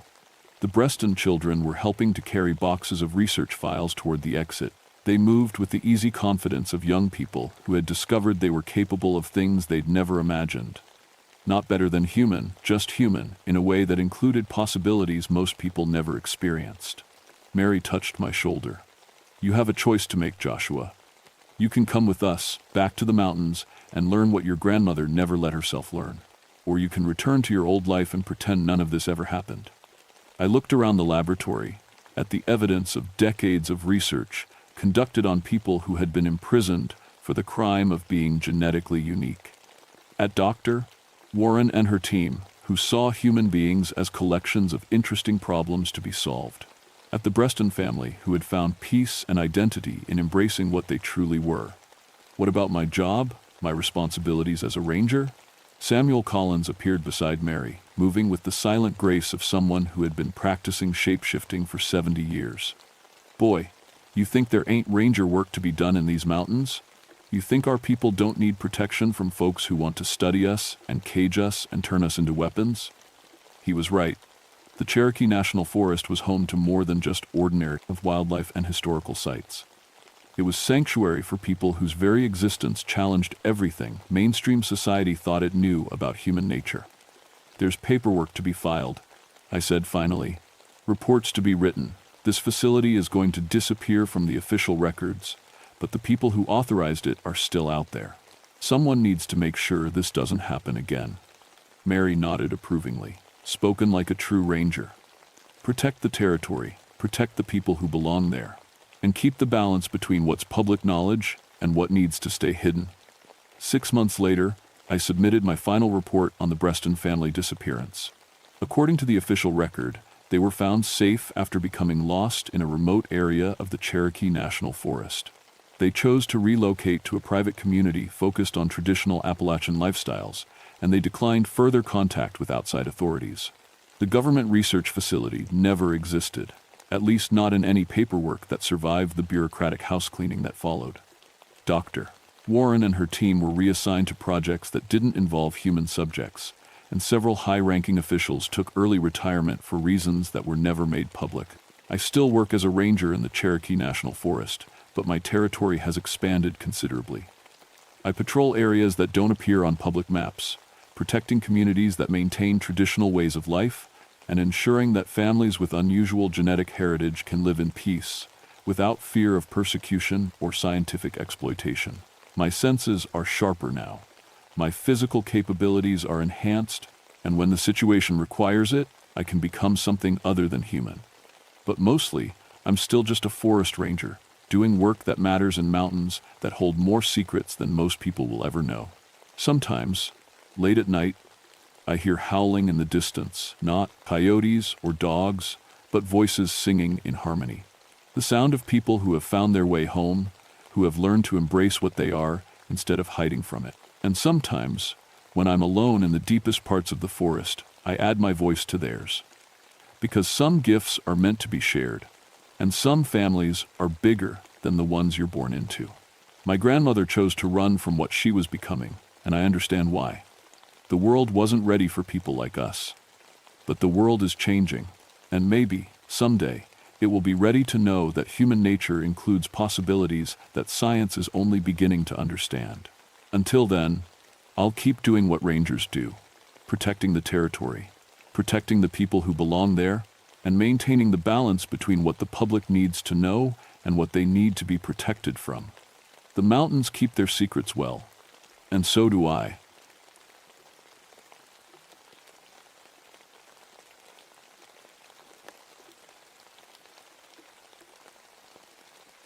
My name is Margaret Caldwell, and I've been a park ranger for 11 years. People think that's long enough to see everything the mountains can throw at you. They're wrong. I work in Pisgah National Forest, up in the Grandfather Mountain area of North Carolina. It's beautiful country, old-growth forests that have stood for hundreds of years, rocky ridges that cut the sky like broken teeth, and streams so clear you can count the pebbles 20 feet down. Most days, I love my job. I track wildlife, manage the predator population, and keep hikers from doing stupid things that'll get them killed. I have a PhD in wildlife biology. Before I became a ranger, I spent 15 years studying large cats, cougars, mainly. The eastern cougar used to roam these mountains, but they've been extinct for decades. At least, that's what the textbooks say. I've always wondered if maybe, just maybe, a few survived in the deep wilderness where nobody goes. That wondering is what got me into trouble. It was March 1976, and winter was fighting spring for control of the mountains. Some days hit 60 degrees, and you could smell the earth waking up. Other days, ice formed on the water buckets, and your breath hung in the air like smoke. The animals were confused too, coming out of their winter dens, then hiding again when the cold snapped back. I was sitting in my cabin on Copper Ridge, writing up reports, when the call came in. Jim Bradley, who ran cattle on the land bordering the forest, sounded scared. "Margaret, you need to get down here. Something killed 3 of my steers last night." "Coyotes?" I asked, though I knew it wasn't likely. Coyotes don't usually take down healthy cattle. No, ma'am. This was something big, something that knew what it was doing. I drove down to Jim's ranch that afternoon. He met me at the fence line, his face gray under his hat. Jim had been ranching for 30 years. He'd seen bears, coyotes, even the occasional wild dog. Pack. This was different. The first steer lay in a small clearing about 50 yards from the fence. The kill was clean, throat torn out with surgical precision. But what bothered me was how the animal had been positioned. It was laid out neat and straight, like someone had arranged it for viewing. "You ever see anything like this?" Jim asked. I crouched down next to the carcass, studying the wounds. The claw marks were deep, made by something with retractable claws. Big ones. The bite pattern on the throat showed long canines, spaced wider than any coyote or dog. "Could be a bear," I said, but I didn't believe it. Bears are messy killers. This was precise. "Look at the tracks," Jim said. That's when things got strange. The tracks started normal enough. Big cat prints, probably 4 inches across. But 30 feet from the kill, they changed. The stride got longer and the prints looked different, almost like they were made by something walking on 2 legs instead of 4. "What do you make of that?" Jim asked. I stood up, brushing dirt off my knees. "I'll need to follow these tracks, see where they lead. Mind if I camp out here tonight?" Jim shook his head. "You can camp, but I wouldn't recommend it. The Cherokee used to say this area was cursed. They called it the hunting ground of the Wampus cat. I'd heard the stories. Every region has its legends, and the Wampus cat was ours. According to Cherokee folklore, a woman had been caught spying on sacred men's ceremonies. As punishment, the medicine man cursed her to become half cat, half human, forever hunting the mountains in a form that belonged to neither world. "Just old stories," I said. Jim looked at the dead steer, then back at me. "Maybe. But Margaret, I've lived here my whole life. Animals don't arrange their kills like that. And they sure don't leave tracks that change from 4 legs to 2. I set up my tent that evening near the tree line, close enough to the kill site to observe, but far enough to avoid contaminating any more evidence. The sun set early behind the ridges, and the temperature dropped fast. I made a small fire and heated up a can of beans, listening to the normal sounds of the forest settling in for the night. Except they weren't normal. Usually at dusk, you hear owls calling, small animals rustling through the leaves, maybe a coyote pack tuning up in the distance. That night, the forest was quiet. Not peaceful quiet, the kind of quiet that comes when every living thing is hiding. Around midnight, I heard something moving through the trees. Slow, deliberate steps that circled my campsite just outside the firelight. I grabbed my flashlight and swept the beam through the darkness, but saw nothing. The footsteps stopped. I sat by the fire until dawn, fighting the feeling that something was watching me from the shadows. When the sun came up, I found fresh tracks around my camp. The same tracks I'd seen at the kill site, 4-legged changing to 2-legged, like something had been walking upright, studying me. That's when I knew Jim was right. This wasn't just an animal. The next morning, I followed the tracks up into the high country. The trail led through thick forest, over rocky outcroppings, and along stream beds where the prints disappeared in the water, only to pick up again on the far side. Whatever made them knew the territory better than any animal should. 3 miles up the ridge, I found the second kill site. This time it was a deer, a big buck that should have been able to outrun or outfight most predators. But like the steer, it had been killed cleanly and arranged carefully. The deer was positioned facing east, toward the rising sun, with its antlers pointing toward an old Cherokee ceremonial site I knew was hidden deeper in the forest. The tracks here told a different story. Instead of the mixed 4-leg, 2-leg pattern, these were clearly bipedal, human-sized, but with claw marks at the end of each toe print. Whatever had killed this deer had been walking upright like a person. I took photographs and made sketches, trying to document everything scientifically. But the longer I stared at those tracks, the more my skin crawled. They looked like footprints, but wrong. Too narrow, with the weight distributed differently than human feet. And those claws. My radio crackled. "Margaret, you copy?" It was Dave Chen, another ranger who worked the South District. "Go ahead, Dave. Got another call from a rancher down in Bear Creek. Lost 2 calves last night. Same type of kill you're dealing with up there." Bear Creek was 15 miles south of Copper Ridge. If the same predator was responsible, It was covering an impossible amount of territory in a single night. "I'll be down there this afternoon," I told him. But first, I wanted to follow these tracks to see where they led. The trail wound higher into the mountains, through areas where few people ever went. The forest got older and darker, with massive trees that blocked out most of the sunlight. My compass started acting strange, the needle spinning in slow circles instead of pointing north. I figured it was interference from iron ore deposits in the rocks. After 2 hours of hiking, the tracks led to a cave opening in a granite cliff face. The cave mouth was about 8 feet high and 6 feet wide, with scratch marks around the edges, like something with claws had been sharpening them on the stone. I called out, following standard procedure when investigating potential wildlife dens. "Hello, ranger coming in." My voice echoed back from deep inside the cave, but underneath the echo was something else. A sound like breathing, but slower and deeper than human lungs could manage. I clicked on my flashlight and stepped into the cave. The beam showed a tunnel that sloped downward into darkness. The walls were covered with more scratch marks, and the floor was littered with bones. Most were animal bones, deer, rabbit, squirrel. But some looked different, longer, thicker. 20 feet into the cave, I found something that made my blood freeze. Hanging from a ledge in the rock wall was a collection of objects. A child's doll, faded and torn. A woman's bracelet, tarnished with age. A man's wallet, the leather cracked and brittle. And dozens of other personal items, all old, all arranged with the same careful precision I'd seen at the kill sites. The breathing sound came again, closer this time. I backed toward the cave entrance, keeping my light trained on the tunnel ahead. That's when I saw the eyes. Yellow-green, reflecting my flashlight beam from about 50 feet deeper in the cave. They were too high off the ground to belong to any normal animal, and they watched me with an intelligence that made my hands shake. "Easy?" I whispered, not sure if I was talking to whatever was in there or to myself. The eyes blinked once, slowly, then disappeared. A few seconds later, I heard movement, something large shifting position in the darkness. Then silence. I made it back to my truck in record time and drove straight to Bear Creek. Dave was waiting for me at the ranch, standing over 2 dead calves that had been killed and arranged exactly like the other animals. The rancher, an old man named Pete Whitman, looked like he hadn't slept in days. "Been losing stock for 3 weeks now," Pete told us. "Always the same, clean kills, animals laid out neat as you please. But last night was different." "How so?" Dave asked. Pete pointed toward his farmhouse. "My dog Charlie started barking around midnight.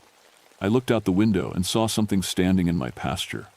Looked like a woman at first, but she was too tall. And she moved wrong, like she was walking on cat feet." "Could you see her clearly?" I asked. "Clear enough. She had long dark hair and was wearing some kind of dress or robe. But when she turned toward the house," Pete shook his head. "Her face wasn't right. Eyes too big, mouth too wide.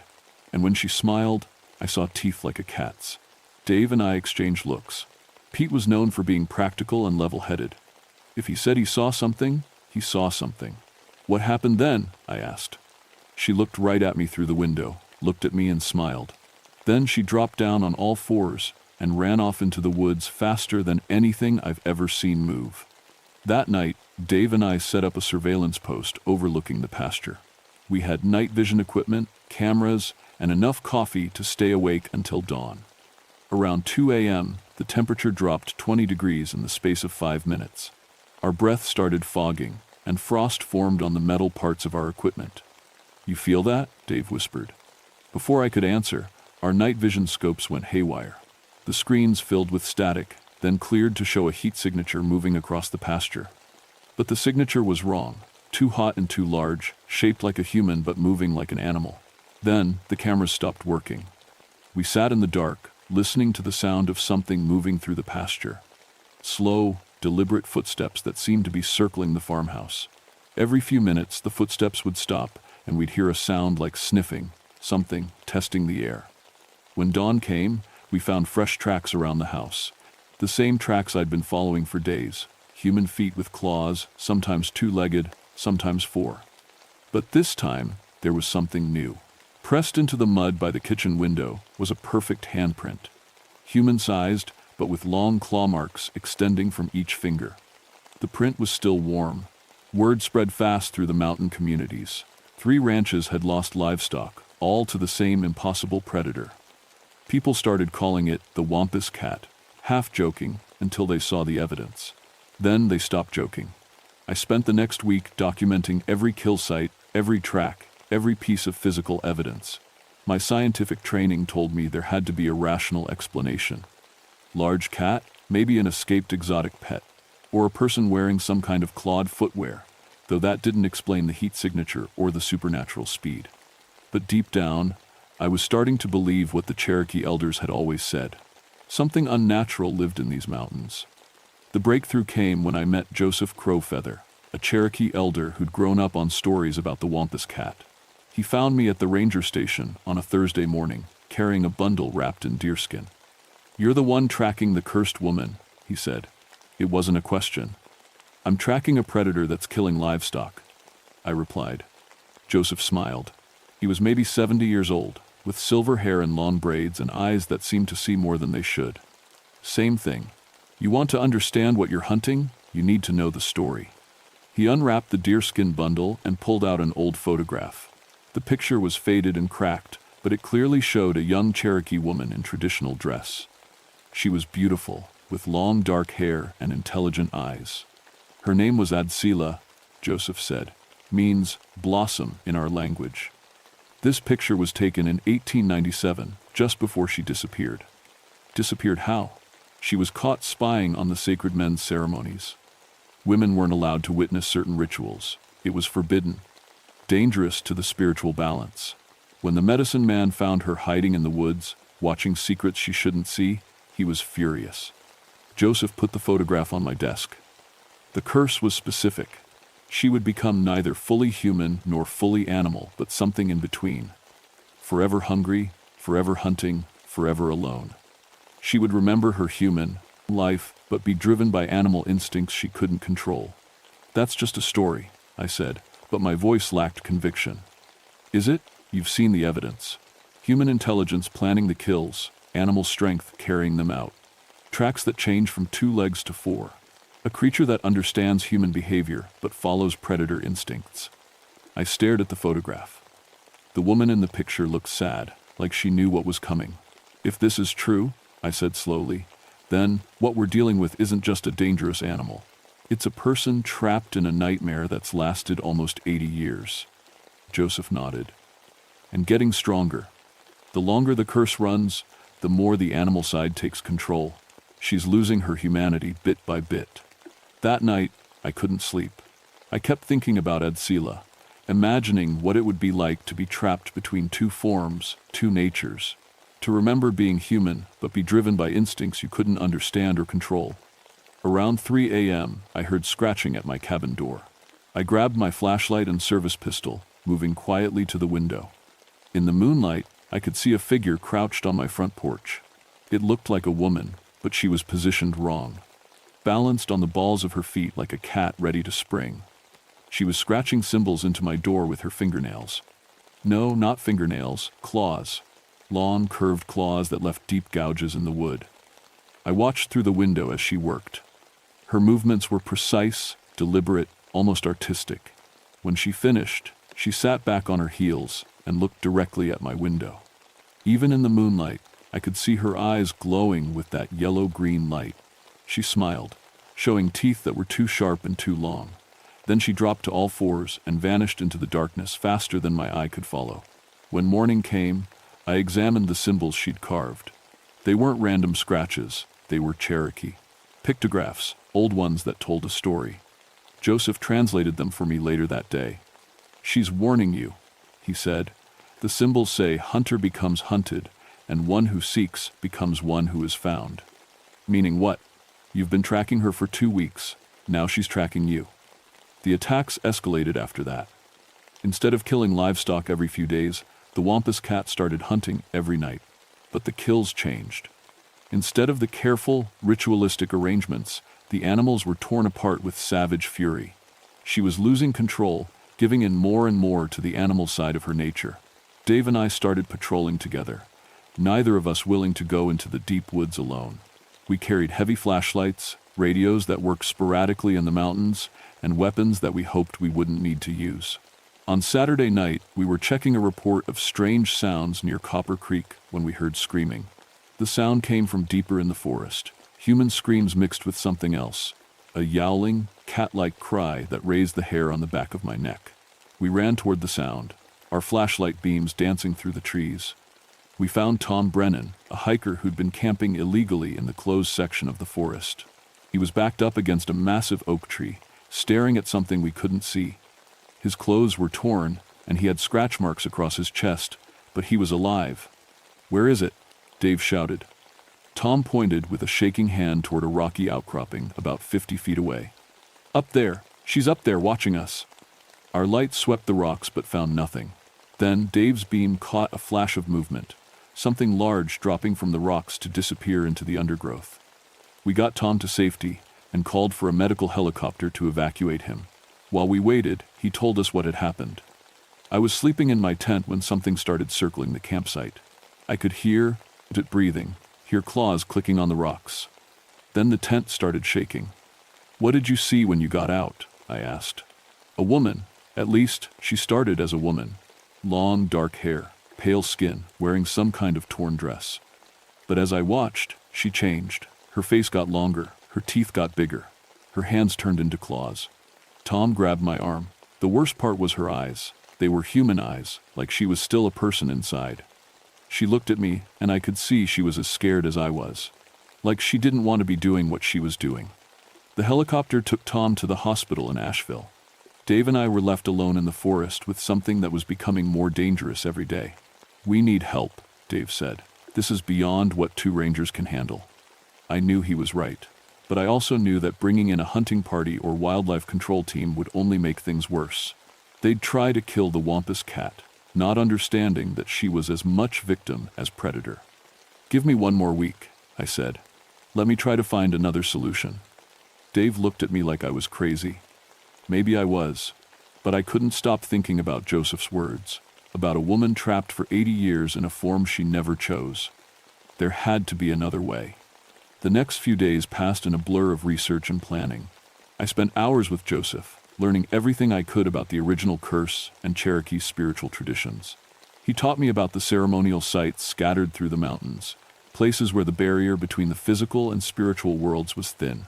"The curse was cast at the sacred grove on Copper Ridge," Joseph explained. "That's where it's strongest, where her human spirit and animal nature are most in conflict. If there's a way to break the curse, it would have to happen there." "How do we break it?" Joseph was quiet for a long time. "The old stories say the only way to free a cursed spirit is through willing sacrifice. Someone has to take her place, accept the burden of the curse, to set her free." I felt a chill that had nothing to do with the mountain air. Take her place? Become like her? Not become like her, become her. The curse doesn't create multiple victims, it transfers from one to another. That night, I made my decision. Right or wrong, I couldn't stand by and watch Adsila lose more of her humanity. And I couldn't let innocent people die because I was too afraid to act. I packed light, water, basic supplies, and Joseph's bundle of ceremonial items he'd insisted I take. I left a letter explaining my plan at the ranger station, though I doubted anyone would believe it. The hike to the sacred grove took most of the night. I followed animal trails and dry creek beds, moving as quietly as I could through the ancient forest. The trees seemed to watch my progress, and more than once, I heard something large moving through the brush nearby. She was following me. I could feel her presence like a weight on my shoulders. The sacred grove sat in a natural clearing on the highest point of Copper Ridge. Ancient oaks formed a perfect circle around a flat area where Cherokee ceremonies had been held for generations. Even in the darkness, the place felt different, charged with spiritual energy that made my skin tingle. I set up Joseph's ceremonial items in the center of the grove and waited. I didn't wait long. She emerged from the tree line just as the first light of dawn touched the sky. In the gray morning light, I could see her clearly for the first time. Adsila was still beautiful, but in a terrible way. Her human features were stretched and sharpened, cheekbones too high, jaw too long, eyes too large and bright. Her hair hung to her waist in tangled black waves, and her skin was pale as moonlight. She wore the remnants of a traditional dress, now torn and stained with years of hunting. But it was her hands that showed the curse most clearly. They were still recognizably human, but her fingers had stretched and her nails had become claws as long as my thumb. When she moved, it was with the fluid grace of a predator. But her posture spoke of human intelligence and awareness. She stopped at the edge of the grove, studying me. When she spoke, her voice was rusty from disuse but unmistakably human. "Why are you here?" "To help you," I said. She laughed, a sound like wind through dead leaves. "No one can help me. I've been alone too long. The hunger is too strong. Joseph told me about the curse, about what happened to you." Her expression changed, becoming more human for a moment. "Joseph, is he still alive?" "Yes, he remembers you. He wants to help." Tears ran down her cheeks, but her claws dug furrows in the earth. "I've forgotten so much. Sometimes I remember being human, but then the hunger takes over, and I—" She gestured helplessly at her transformed hands. "It doesn't have to be permanent. The curse can be broken. Only by sacrifice. Someone would have to take my place, and I won't let that happen. I've killed enough innocents." I stood up slowly, keeping my hands visible. What if the sacrifice was willing? What if someone chose to help you? Her eyes went wide. "No, you don't understand what you're offering. The curse isn't just about changing form. It's about losing yourself piece by piece. In 20 years, you wouldn't remember being human. In 50 years, you wouldn't remember your name. You'd just be a hungry thing in the woods, killing because you can't stop yourself. But you'd be free. You could rest." Adsila shook her head violently. "I won't be responsible for someone else's suffering." That's when I heard the helicopters. Dave had found my letter. He'd brought a wildlife control team, men with tranquilizer guns and capture equipment. The helicopters circled the grove, and I could hear vehicles approaching through the forest. Adsila's transformation was immediate and terrifying. Her human features sharpened into something purely predatory.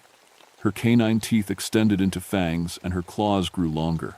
She dropped into a crouch, snarling at the approaching sounds. "They want to capture you," I said. "Put you in a cage or worse." She looked at me with eyes that were more animal than human now. "Then I'll fight." "You don't have to. There's another way." The first of the wildlife control team broke through the tree line, men in protective gear carrying tranquilizer rifles. They saw Adsila and shouted to each other, raising their weapons. I stepped between them and her. "Wait, don't shoot." "Get out of the way, Margaret," Dave yelled from behind the team. "That thing is dangerous." "She's not a thing, she's a person." Tilla was fully transformed now, more cat than human. But she wasn't attacking. She was looking at me with an expression of gratitude and terrible sadness. "Thank you," she whispered, her voice distorted by her changed throat, "for seeing me as human." The tranquilizer guns fired. I don't know if it was the spiritual energy of the grove or Adsila's supernatural nature, but the darts had no effect. She moved like liquid shadow, avoiding the capture team and disappearing into the forest faster than their eyes could follow. The search went on for 3 days. They found tracks, scratch marks, signs of her passage, but never caught sight of her again. Eventually, the wildlife control team gave up and went home. Dave found me on the 4th day, sitting by the sacred grove. I'd been waiting, hoping she would come back. "She's gone, isn't she?" he said. "I think so. I think she went deep into the wilderness, away from people. Maybe that's for the best." I nodded, but I felt like I'd failed her. I'd offered to help and ended up making things worse. That night, I found a package on my cabin doorstep. Inside was the old photograph Joseph had shown me, along with a note written in careful handwriting. "Thank you for remembering I was human. I'm going where I can't hurt anyone else. The hunger is too strong now, but I'll fight it as long as I can. Don't blame yourself. Some curses can't be broken, only endured." The livestock attacks stopped after that. For months there were no signs of the Wampus cat anywhere in the region. The ranchers went back to their normal routines, and the tourist season proceeded without incident. But I knew she was still out there. Sometimes, hiking in the deep wilderness, I'd find signs of her presence. A deer kill that was too clean, too precise for any normal predator. Claw marks on trees at heights no animal could reach. And once, camping near a remote stream, I woke to find fresh footprints around my tent, the familiar pattern of human feet with claws. Joseph and I became close friends over the following months. He taught me more about Cherokee traditions and the spiritual ecology of the mountains. Through him, I learned that the Wampus Cat was just one of many supernatural guardians that protected sacred sites throughout Appalachian country. She's become something different than what the curse intended, Joseph explained one evening as we sat by his fire. The hunger is still there, but she's learned to control it. She hunts animals now instead of threatening humans. Is that enough? Is she finding peace? For his life? Joseph stirred the fire with a long stick, sending sparks up into the night sky. Peace? No. But purpose? Maybe. She's become a guardian of the deep wilderness, keeping people away from places they shouldn't go. 6 months after the confrontation at the Sacred Grove, I received a promotion offer, a position at Yellowstone that would advance my career significantly. I turned it down. These mountains had become my responsibility in ways that went beyond any job description. Dave thought I was crazy for staying. This place has changed you, Margaret. You're different since all this happened. He was right. I could sense things now that I'd never noticed before. The spiritual energy that flowed through certain places. The presence of things that existed just outside normal perception. Sometimes, late at night, I dreamed of running through the forest on 4 legs, seeing through eyes that weren't entirely human. The dreams didn't frighten me. They felt like messages, glimpses of a consciousness that was slowly finding balance between human intelligence and animal instinct. I established new protocols for the deep wilderness areas, restricting access to the most spiritually sensitive sites. When tourists complained about the regulations, I explained them as wildlife protection measures. It wasn't entirely a lie. On the anniversary of our encounter at the Sacred Grove, I hiked back to Copper Ridge. I left a small offering of tobacco and sage, as Joseph had taught me, and sat quietly in the morning light. I didn't see her, but I felt her presence nearby. Watching, waiting, still fighting the hunger, still protecting the balance between worlds that most people never even knew existed. As I prepared to leave, I found something carved into the bark of an ancient oak at the edge of the grove. Fresh Cherokee symbols that spelled out a single word, grateful. The mountain wilderness keeps its secrets well. Hikers still report strange sounds and unexplained sightings in the remote areas, but the attacks on humans have stopped. Occasionally, a hunter or camper will find evidence of something large and intelligent moving through the deepest forests, but they're usually content to dismiss it as an unusually large bear or wildcat. I know better. Somewhere in the trackless wilderness of Copper Ridge, Adsila continues her eternal hunt. No longer fully human, never entirely animal, but something new, a guardian spirit born from tragedy and sustained by purpose. The curse couldn't be broken, but it was transformed. Sometimes that's the best any of us can hope for. I still patrol these mountains, still respond to reports of unusual predator activity. But now I understand that my job isn't just about protecting people from the wilderness. It's about protecting the wilderness from people and ensuring that ancient forces continue to keep their appointed watches. On quiet nights, when the wind moves through the old-growth forests and the moon is dark, I sometimes hear a sound like distant singing carried on the mountain air. It might be wind through the trees, or the call of some night bird I can't identify. But I choose to believe it's Adsila, singing the old songs she remembers from when she was human, holding on to the last pieces of who she used to be while fulfilling the purpose she never chose but has learned to accept. The mountains keep their secrets, and some curses become blessings in ways we never expect.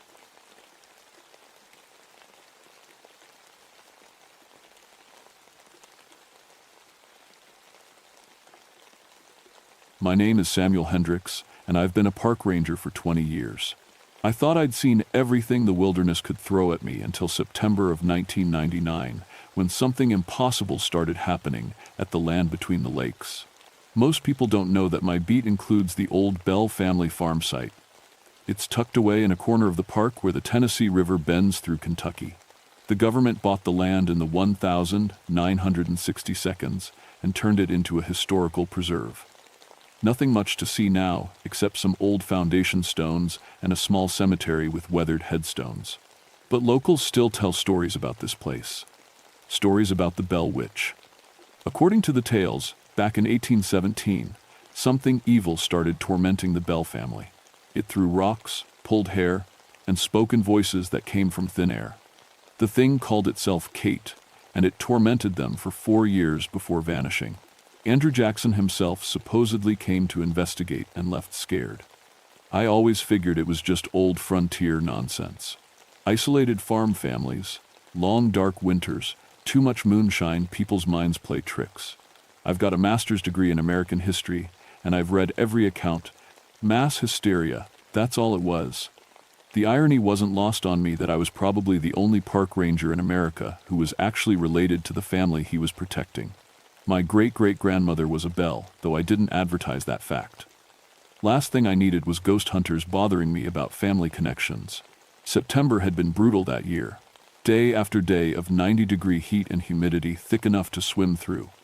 The Weather Service kept promising storms that never came. Everything felt wrong, the air too still, the animals too quiet, even the insects seemed on edge. I was doing my evening patrol on September 15th when I found the damage. Someone had gotten into the Bell Cemetery and trashed it. Headstones knocked over, graves dug up, trash scattered everywhere.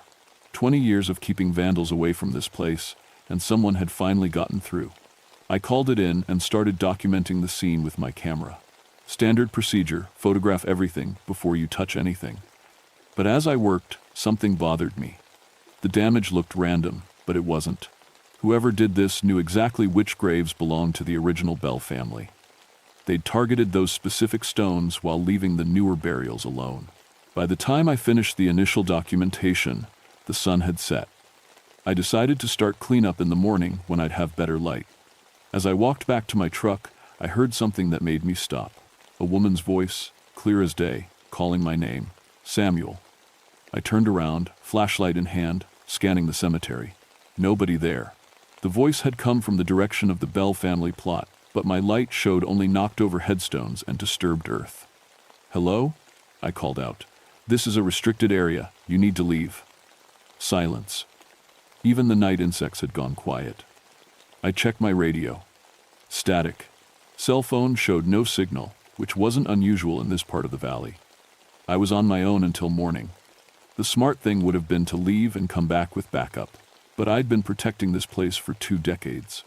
Some punk kids weren't going to scare me off with voice tricks and hidden speakers. I set up my camping chair near the truck and settled in for a long night. Whatever was going on, I was going to get to the bottom of it. That's when the temperature dropped 20 degrees in the space of a minute. I've spent enough time outdoors to know when weather changes naturally and when something else is happening. This wasn't natural. The cold came from the ground up, like the earth itself was exhaling ice. My breath started fogging, even though it had been 90 degrees an hour earlier. The thermometer in my truck read 45 degrees. In September, in Tennessee, I grabbed my heavy jacket from the truck and tried to make sense of what I was seeing. Cold fronts don't work that way. They don't drop straight down in a perfect circle around a cemetery while leaving the rest of the area untouched. My radio crackled to life. "Samuel, can you hear me?" The voice was female, older, with an accent I couldn't place. Not quite southern, but something from an earlier time. "This is Ranger Hendricks. Identify yourself and state your location." "Oh, I'm right here, Samuel. I've been waiting for you." I spun around, flashlight beam cutting through the darkness. The cemetery looked exactly the same: damaged headstones, scattered debris, no sign of another person. "Ma'am, you're trespassing on federal property. Show yourself, and we can discuss this calmly." Laughter came through the radio. Not malicious, just amused. "Federal property?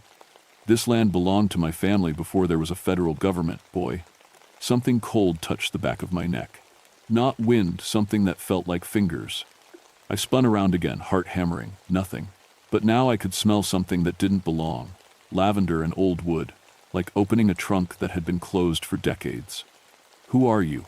I asked the radio. "You know who I am, Samuel Hendricks. Your great-great-grandmother told you the stories." Catherine Batts, though most folks called me Kate, my blood went cold. Kate Batts was the woman the Bell family had accused of being a witch.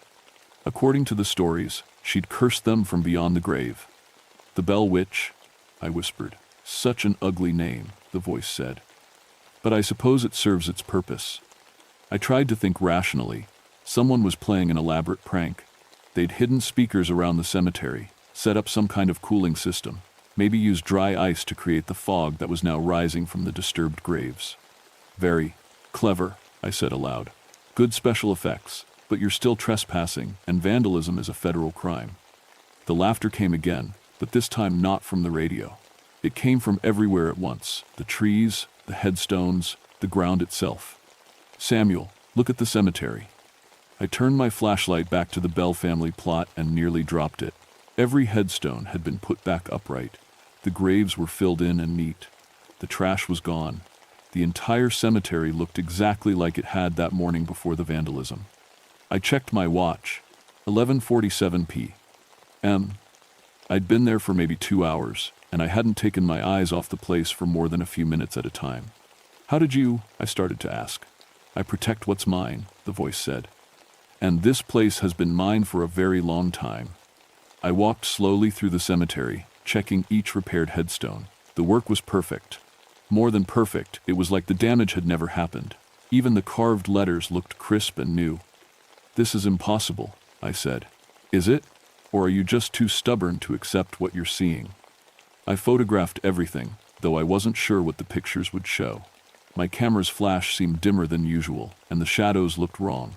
Too deep, too angular, like they were cast by a light source that wasn't there. What do you want? I asked. The same thing I've always wanted, to be left in peace, to protect my family's honor, and to make sure the truth isn't forgotten. Your family? The Bell Witch was supposed to be the spirit of Kate Batts. She wasn't family. Oh, Samuel, you really don't know the whole story, do you? The cold intensified. Frost started forming on the headstones, which should have been impossible given the humidity. My breath came out in thick clouds.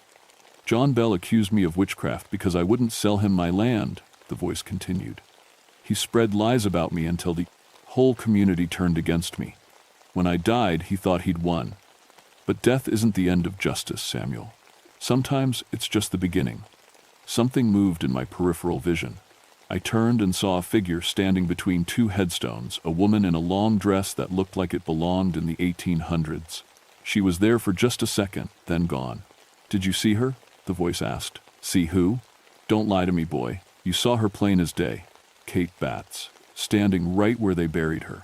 My hands were shaking now, and not from the cold. I'd been a skeptic my whole life. I believed in facts, evidence, rational explanations. But what I was experiencing couldn't be explained rationally. This isn't real, I said. People don't come back from the dead, don't they? Then explain what happened to your cemetery. Explain the cold. Explain my voice coming through your radio when there's no signal in this valley. I couldn't. 20 years of law enforcement training, a college degree, and a lifetime of common sense, and I couldn't explain a single thing that had happened since sunset. The vandals, I said, grasping for something logical. Maybe they came back and fixed. Samuel. The voice was gentle now, almost motherly. When you were 7 years old, your grandmother told you a story about why your family never talks about the Bell side. Do you remember? I did remember. Grandma had sworn me to secrecy, made me promise never to tell anyone. She'd said the Bell family was cursed, that something had followed them for generations, protecting them from some people and punishing others. She told you about Kate, the voice continued. How Kate wasn't the monster the stories made her out to be. How she was trying to protect the family, not hurt them. That's just family folklore, I said. Every family has stories. Is it? Then why are you here, Samuel? Why did you become the protector of this place? Why do you feel responsible for keeping the truth alive? I didn't have an answer for that. I'd always felt drawn to this assignment, like I belonged here, like it was my duty. The temperature dropped again. This time, ice started forming on my jacket. Someone's coming, the voice said. Someone who wants to hurt this place. You need to decide, Samuel. Are you going to help me protect it, or are you going to let them destroy everything we've worked to preserve? Who's coming? But the voice was gone. The cold lifted, as suddenly as it had arrived. My thermometer shot back up to 85 degrees in a matter of seconds. I was alone in the cemetery with my thoughts, and a growing certainty that my nice, rational world was about to get turned upside down. In the distance, I could hear vehicles approaching. Multiple engines, getting closer. 3 black SUVs pulled into the parking area at 2 a.m. Government plates, tinted windows, the kind of convoy that meant serious federal business. I stayed in the shadows near the cemetery and watched 6 people in dark suits climb out. They moved with military precision, setting up equipment I didn't recognize. The lead figure approached my truck with a confident stride. Tall, thin, wearing glasses that reflected my flashlight beam. Ranger Hendricks, Agent Sarah Chen, Department of Interior, Office of Special Investigations. We need to talk. Office of Special Investigations? In 20 years of Park Service, I'd never heard of that division. It's pretty late for a federal inspection, I said, walking out to meet them. What's this about? We received reports of unusual electromagnetic activity in this area. Multiple agencies detected anomalous readings originating from these coordinates. She gestured toward the cemetery. We need to secure the site and conduct measurements. I watched her team setting up what looked like scientific equipment, digital sensors, cameras with special lenses, devices that hummed and blinked with colored lights. Electromagnetic activity? From a cemetery? Natural phenomena can create unusual readings, Agent Chen said smoothly. Underground mineral deposits, water table fluctuations, that sort of thing. We just need to rule out environmental hazards. It sounded reasonable, professional. Exactly the kind of explanation I would have accepted that morning. But something felt wrong about these people. They moved too efficiently, knew exactly where to place their equipment, acted like they'd done this before. Have you experienced anything unusual tonight? Chen asked. Temperature changes, equipment malfunctions, unusual sounds? I hesitated. Part of me wanted to tell her everything, the voice, the cold, the cemetery repairing itself. But another part, a part that had been listening to grandmother's stories for 40 years, warned me to stay quiet. Nothing unusual, I lied. She studied my face for a long moment. Ranger Hendricks, it's important that you tell us about any anomalous experiences. For your own safety and the safety of others. Just a normal patrol, I repeated. One of her technicians called out from near the Bell family plot. Agent Chen, you need to see this. We walked over to where the man was kneeling next to a device that looked like a cross between a metal detector and a computer. Numbers were scrolling across its screen too fast to read. Massive electromagnetic disturbance, he said, centered on this specific gravesite. The readings are off the charts. Chen crouched down and examined the readout. How long has this been active? Based on the residual patterns, I'd say it started approximately 4 hours ago. Whatever happened here was significant. 4 hours ago, right around the time I discovered the vandalism. Ranger Hendricks, Chen said, standing up. I'm going to ask you one more time. Have you experienced anything unusual? Before I could answer, all their equipment started going crazy. Lights flashed, alarms beeped, and the screens filled with static. Then, clear as day, a woman's voice came through their speakers. Get away from my family's grave. The technicians looked at each other with expressions I couldn't read. Fear? Excitement? They'd heard that voice before. Kate, Agent Chen said quietly. We're not here to disturb your rest. We just need to conduct some tests. Kate? She knew about Kate? The voice came again, louder this time. Tests? You want to cage me like a laboratory animal? Study me like a specimen? I think not. The temperature plummeted. Ice formed on the equipment so fast that several devices cracked and went dead. The remaining screens showed impossible readings, electromagnetic pulses stronger than lightning, temperature variations that shouldn't exist, gravitational anomalies that defied physics. Samuel, the voice said. And suddenly I could see her, Kate Batts, standing 10 feet away in her old-fashioned dress, looking as solid and real as anyone else present. Tell them to leave. Now. Agent Chen saw her too. I could tell by the way her hand moved instinctively toward her weapon. Ma'am, Chen said formally, I'm Agent Chen with the federal government. We have authorization to investigate this site. Kate laughed, and the sound made the remaining equipment spark and smoke. Authorization? From whom? I was here before your government existed, child. This land has been under my protection for over a century. We know who you are, Chen said. We've been monitoring supernatural entities like yourself for decades. We're not here to harm you. We just want to understand. Understand? Kate's form flickered, becoming more translucent, but somehow more menacing. You want to understand how to control me, how to weaponize me, how to use my abilities for your government's purposes. The wind picked up from nowhere, whipping through the people, cemetery, with enough force to knock over the remaining equipment. The temperature kept dropping until our breath came out in thick clouds. Samuel, Kate said, turning to me. These people have been hunting spirits like me for 50 years. They capture us, experiment on us, try to turn us into tools. That's why the vandalism happened tonight. They sent those men to disturb my rest, to force me to manifest so they could track me. I looked at Agent Chen, whose professional composure was cracking. Is that true? Ranger Hendricks, you need to understand. Is it true? I demanded. Chen sighed. Supernatural entities pose potential national security risks. Our job is to assess and contain those risks. Contain, Kate said. Such a nice word for imprisonment. The wind intensified. Trees creaked and swayed. In the distance, I could hear something that sounded like voices, multiple voices, all talking at once in languages I didn't recognize. Samuel, Kate said, you have a choice to make. You can help these people capture me, or you can help me protect this place. But you can't do both. Agent Chen stepped closer to me. Ranger Hendricks, this entity is dangerous. It's manipulating you, using your family connection to gain your sympathy. We have procedures for dealing with these situations. Procedures? Kate's voice rose to a shriek that made everyone cover their ears. You mean like the procedures you used on the spirit in Virginia? The one you tortured until it went insane?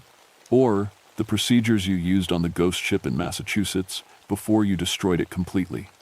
The other voices were getting louder. I realized they were coming from the cemetery itself. Other spirits, other ghosts that Kate was somehow calling up. You're not the only one they've hunted, Samuel, Kate said. But I'm the first one who's fought back successfully. That's why they want me so badly. Agent Chen was speaking rapidly into a radio. Base, this is Chen. Situation is escalating. Request immediate backup and containment team. No, I said, stepping between Chen and the cemetery. You're not taking her. Ranger Hendricks, you don't understand what you're dealing with. I understand perfectly. You lied to me. You've been hunting my ancestor like an animal, and you think I'm going to help you cage her? Kate smiled, and for the first time since this nightmare began, she looked truly happy. Thank you, Samuel. I knew I could count on family. The other spirits materialized around us, dozens of them, maybe hundreds. Soldiers from different wars, pioneers, Native Americans, children, all of them looking at Agent Chen and her team with expressions of pure hatred. You've awakened more than you bargained for, Kate said. Every spirit you've captured, every ghost you've tortured, every supernatural entity you've destroyed, they all have friends, family, connections. And we've all been waiting for someone to stand up to you. Chen and her team were backing toward their vehicles, but the spirits had surrounded them. There was nowhere to run. Samuel, Chen said desperately, help us. If you let her do this, you'll be responsible for what happens next.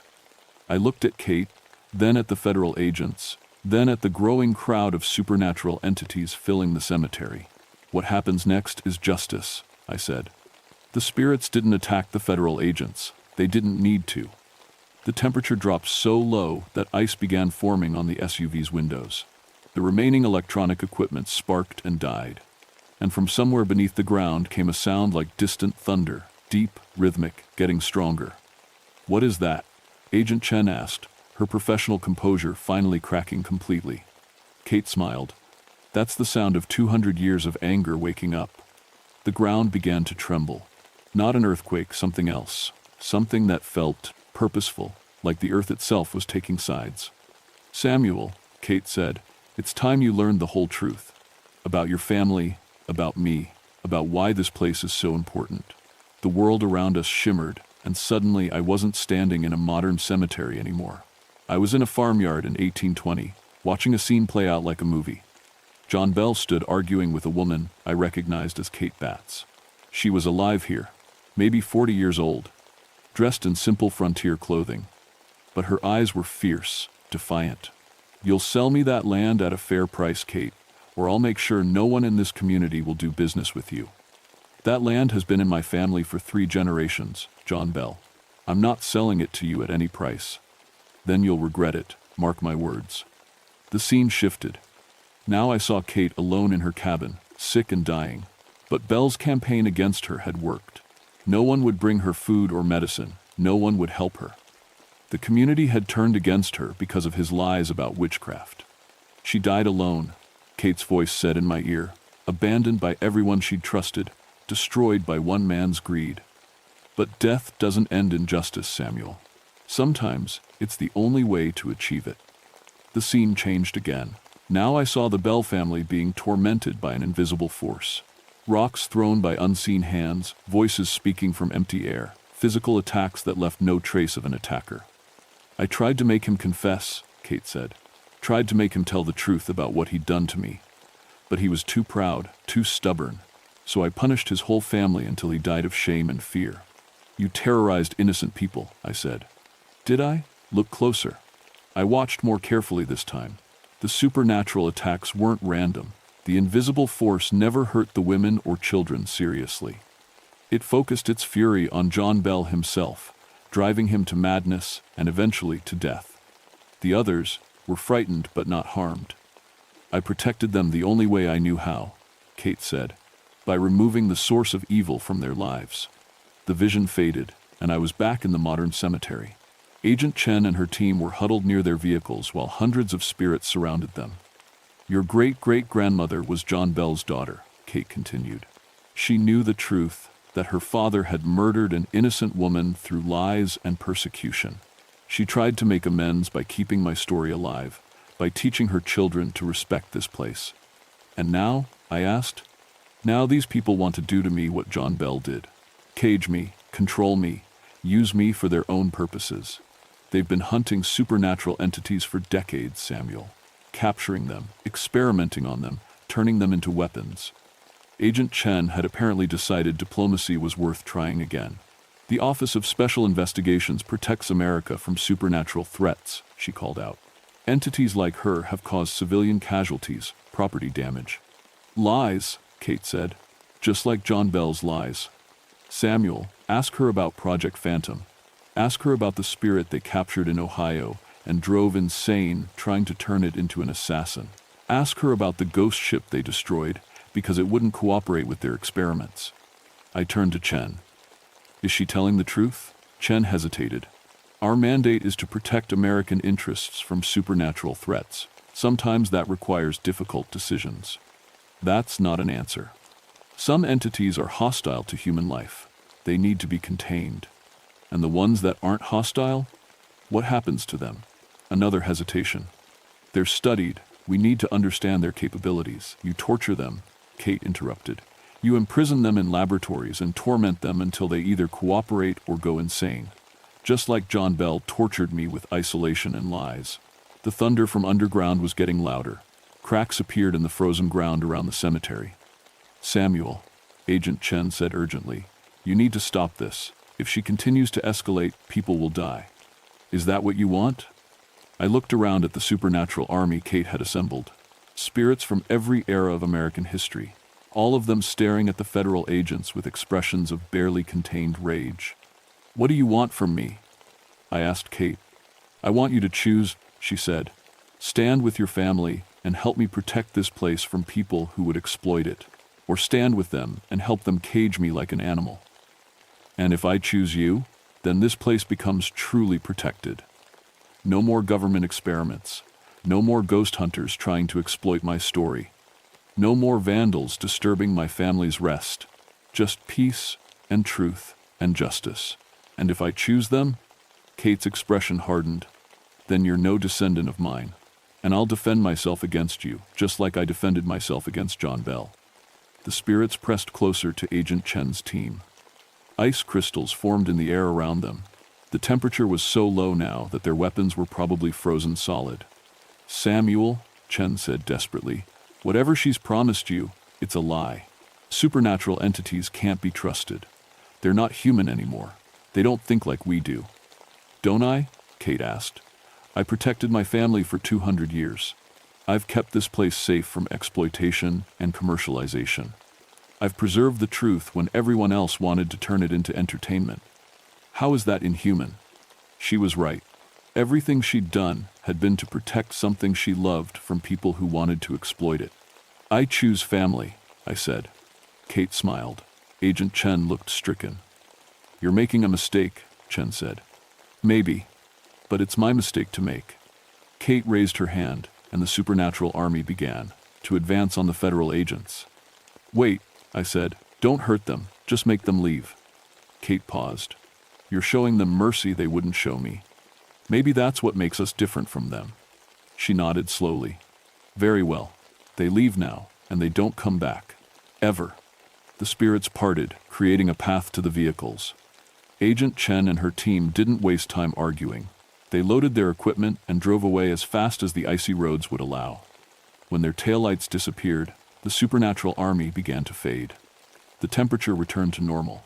The cemetery looked exactly like it always had, except now I could see Kate clearly, standing among the headstones like she belonged there. Thank you, she said. What happens now? Now we do what we've always done. We protect this place. We keep the truth alive, and we make sure the past isn't forgotten or exploited. Together? Together. Family takes care of family, Samuel. That's what I've been trying to teach you. That was 3 months ago. Officially, the incident never happened. The Office of Special Investigations doesn't exist in any public records, and Agent Chen's team never filed a report about supernatural encounters in Kentucky. But things changed at the Land Between the Lakes. The Bell Historical Site gets more visitors now, but they're different kinds of visitors. Serious historians, respectful tourists, people who come to learn rather than to exploit. The ghost hunters and thrill seekers seem to lose interest when they get close to the cemetery. They turn around and leave without ever really knowing why. Kate and I have developed an understanding. She appears to me during my evening patrols, usually as a normal woman in modern clothes. We talk about maintaining the site, about preserving the real history, about the responsibility that comes with protecting something important. She tells me stories about the other spirits she's in contact with, supernatural entities across the country who've been hunted by government agencies, exploited by paranormal investigators, or simply forgotten by a world that's moved on without them. There's a whole hidden community of ghosts and spirits, and they're organizing. They're tired of being treated like monsters or curiosities.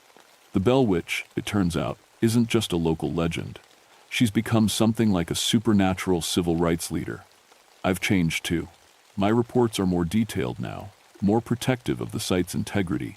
I turn away commercial film crews and sensationalist television shows. I work with legitimate historians and archaeologists who treat the place with respect. And sometimes, late at night, I hear other voices. Not just Kate's, but dozens of others. Spirits who've been drawn to this place because it's become a refuge. A sanctuary where the supernatural can exist without being hunted or exploited. The government hasn't come back. I think Kate made her point clearly enough that they're looking for easier targets. But I know they're still out there, still hunting other entities who don't have the strength or knowledge to fight back. Kate says that's going to change. She's building a network, creating connections between isolated spirits, teaching them how to protect themselves and their territories. The Bell Witch isn't just haunting one family's farm anymore. She's become the protector of everyone who's caught between the world of the living and the world of the dead. My grandmother was right about the family curse.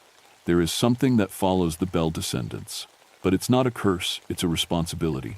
We're the guardians, the bridge between the worlds, the ones who make sure the past isn't forgotten or exploited. I still patrol the same territory, still file the same reports, still maintain the same historical sites. But now I know I'm not alone. When vandals approach, they turn back before they reach the cemetery. When exploitation threatens, equipment malfunctions, and investors lose interest. When the truth is in danger of being forgotten, people find themselves drawn to learn the real story. The Bell Witch is real. She's been real for 200 years, and she's not the monster the stories made her out to be. She's family, and family takes care of family. Even if some of the family happens to be dead.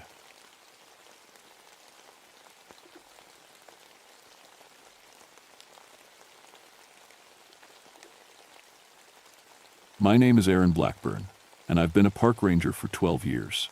Before that, I spent 8 years with the ATF, the Bureau of Alcohol, Tobacco, Firearms, and Explosives. These days, I work the George Washington National Forest in Virginia, up in the Blue Ridge Mountains. It's quiet work most of the time. I handle law enforcement issues, investigate illegal activities, and help keep these ancient mountains safe. People ask me why I left federal work for Park Service. The truth is, I needed the peace. The mountains called to me, maybe because of my family history here. My grandfather was ATF too, back in the 1922nd.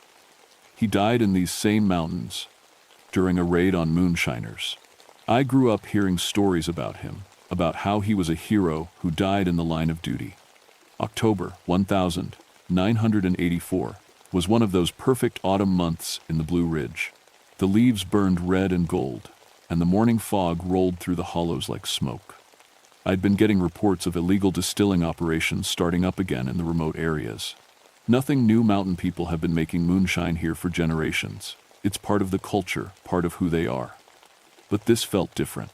The first report came from a hiker who smelled corn mash cooking somewhere up Whiskey Hollow. That's what locals called one of the deeper valleys, about 5 miles from the nearest road. You could only get there on foot or with an ATV, following old logging trails that twisted through thick forest. I knew the area well. My grandfather had died somewhere up that way, though the exact spot was never marked on any map I'd seen. The hollow got its name honestly. It had been moonshine country since before Prohibition. Families like the Washers and the Coopers had run stills up there for decades, until federal agents shut them down in the 1960s. When I hiked up to investigate, I expected to find some old-timer with a small operation. Maybe a grandpa teaching his grandson the family trade. Instead, I found something that made no sense at all. The still was there, all right, but it looked like it had stepped out of 1925. Everything was perfectly maintained, but completely wrong. The copper coils gleamed like new, but they were the old-style design they stopped making 50 years ago.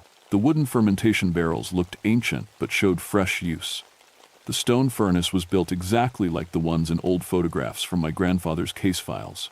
But here's what really got to me. There were no fresh tire tracks, no modern footprints, no camping gear, no trash, nothing that showed people had been there recently.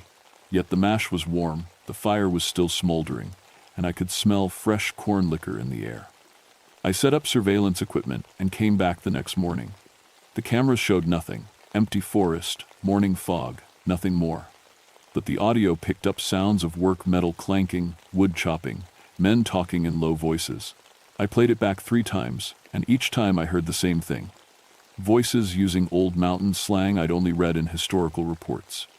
That's when I started to think someone was playing games with me. Mountain people don't trust federal agents, and they sure don't trust anyone named Blackburn. My grandfather's raid had killed 3 men from local families. Even after 60 years, those wounds were still fresh. Maybe this was their way of messing with the Fed's grandson. But as I walked back down the trail that first day, I caught a whiff of something that stopped me cold. Corn mash, cooking fresh, coming from a hollow where my equipment said nobody was working. I'm not a man who believes in ghosts. I deal in facts, evidence, and the law. But standing there in that misty hollow, smelling moonshine cooking where no one should be, I felt something I hadn't experienced since I was a kid, listening to my grandmother's stories. I felt afraid. The next week, I came back, with better equipment. Modern surveillance cameras, motion sensors, and a radio setup that could record everything within a half-mile radius. If someone was running an operation up there, I'd catch them. I set up my base camp about a quarter mile from the still site, hidden in a thick stand of pine trees.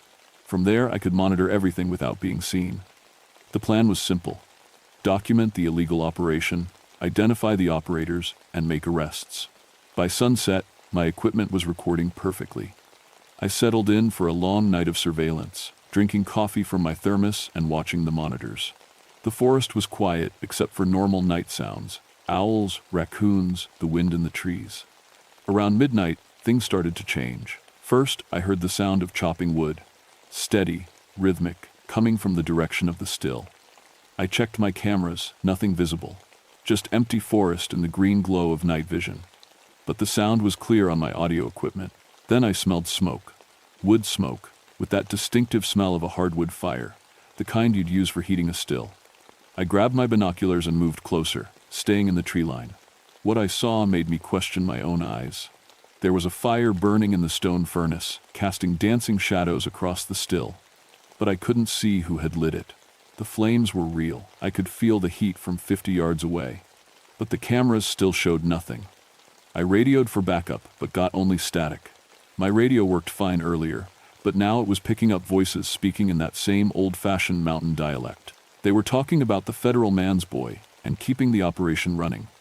That's when I realized they were talking about me. I moved closer, staying in the shadows. The still was working. I could hear the bubble and hiss of boiling mash, the drip of fresh liquor into collection jars.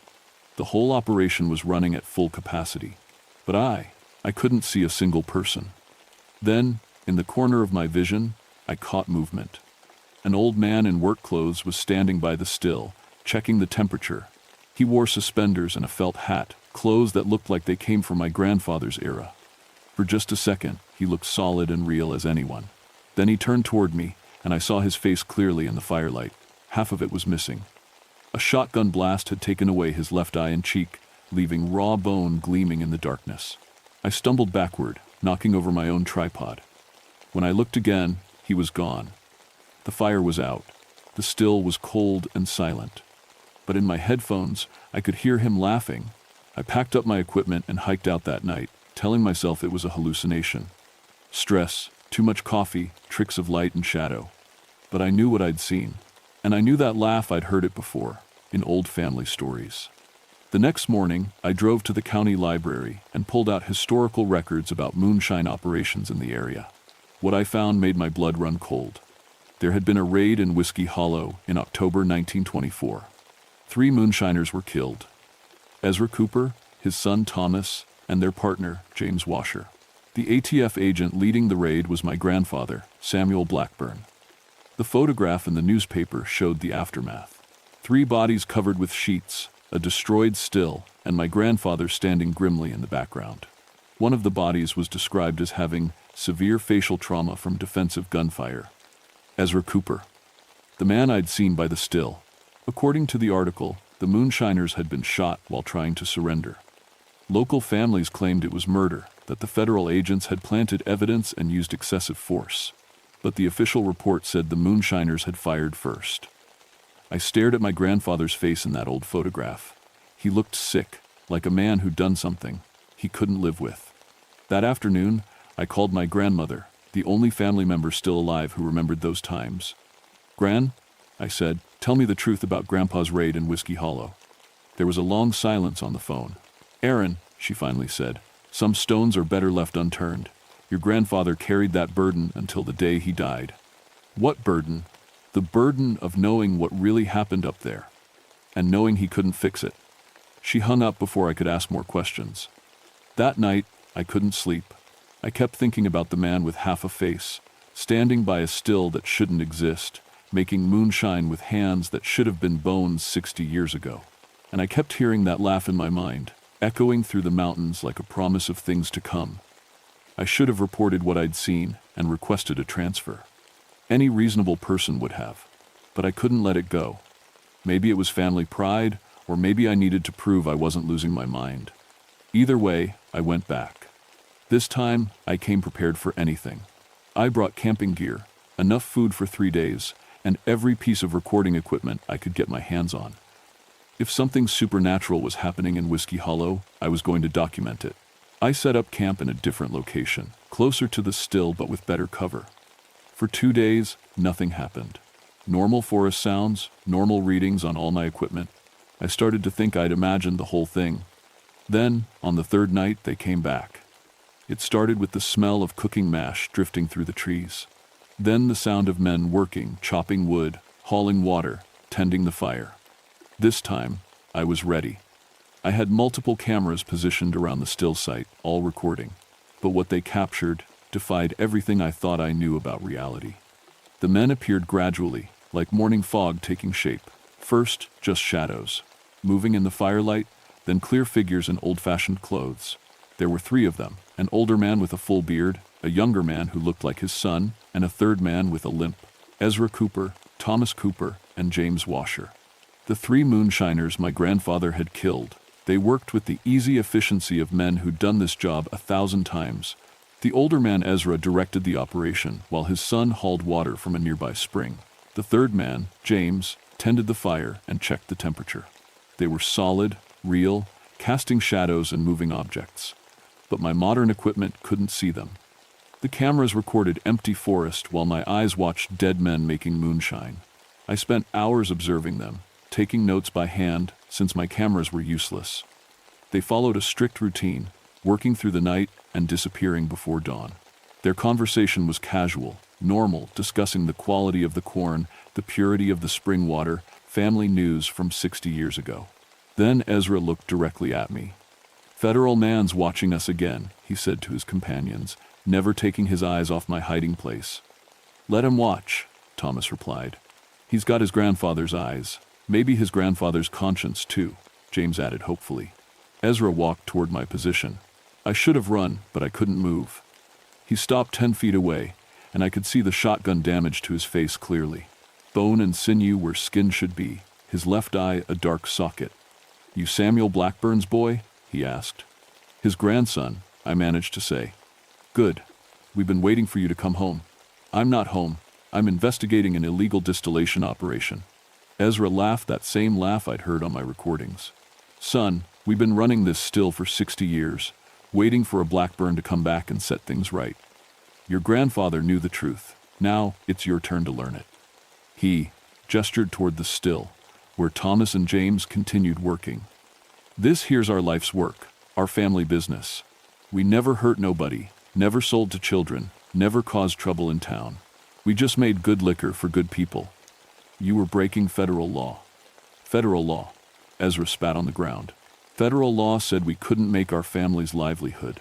Federal law said we couldn't follow the trade our daddies taught us. Federal law brought armed men to our home to kill us for making corn liquor. My grandfather was doing his job. Your grandfather was following orders from corrupt men who wanted our land for logging. Rights. They needed us gone, so they made us criminals." I felt my world tilting. "That's not what the reports said. Reports lie, boy. Dead men don't."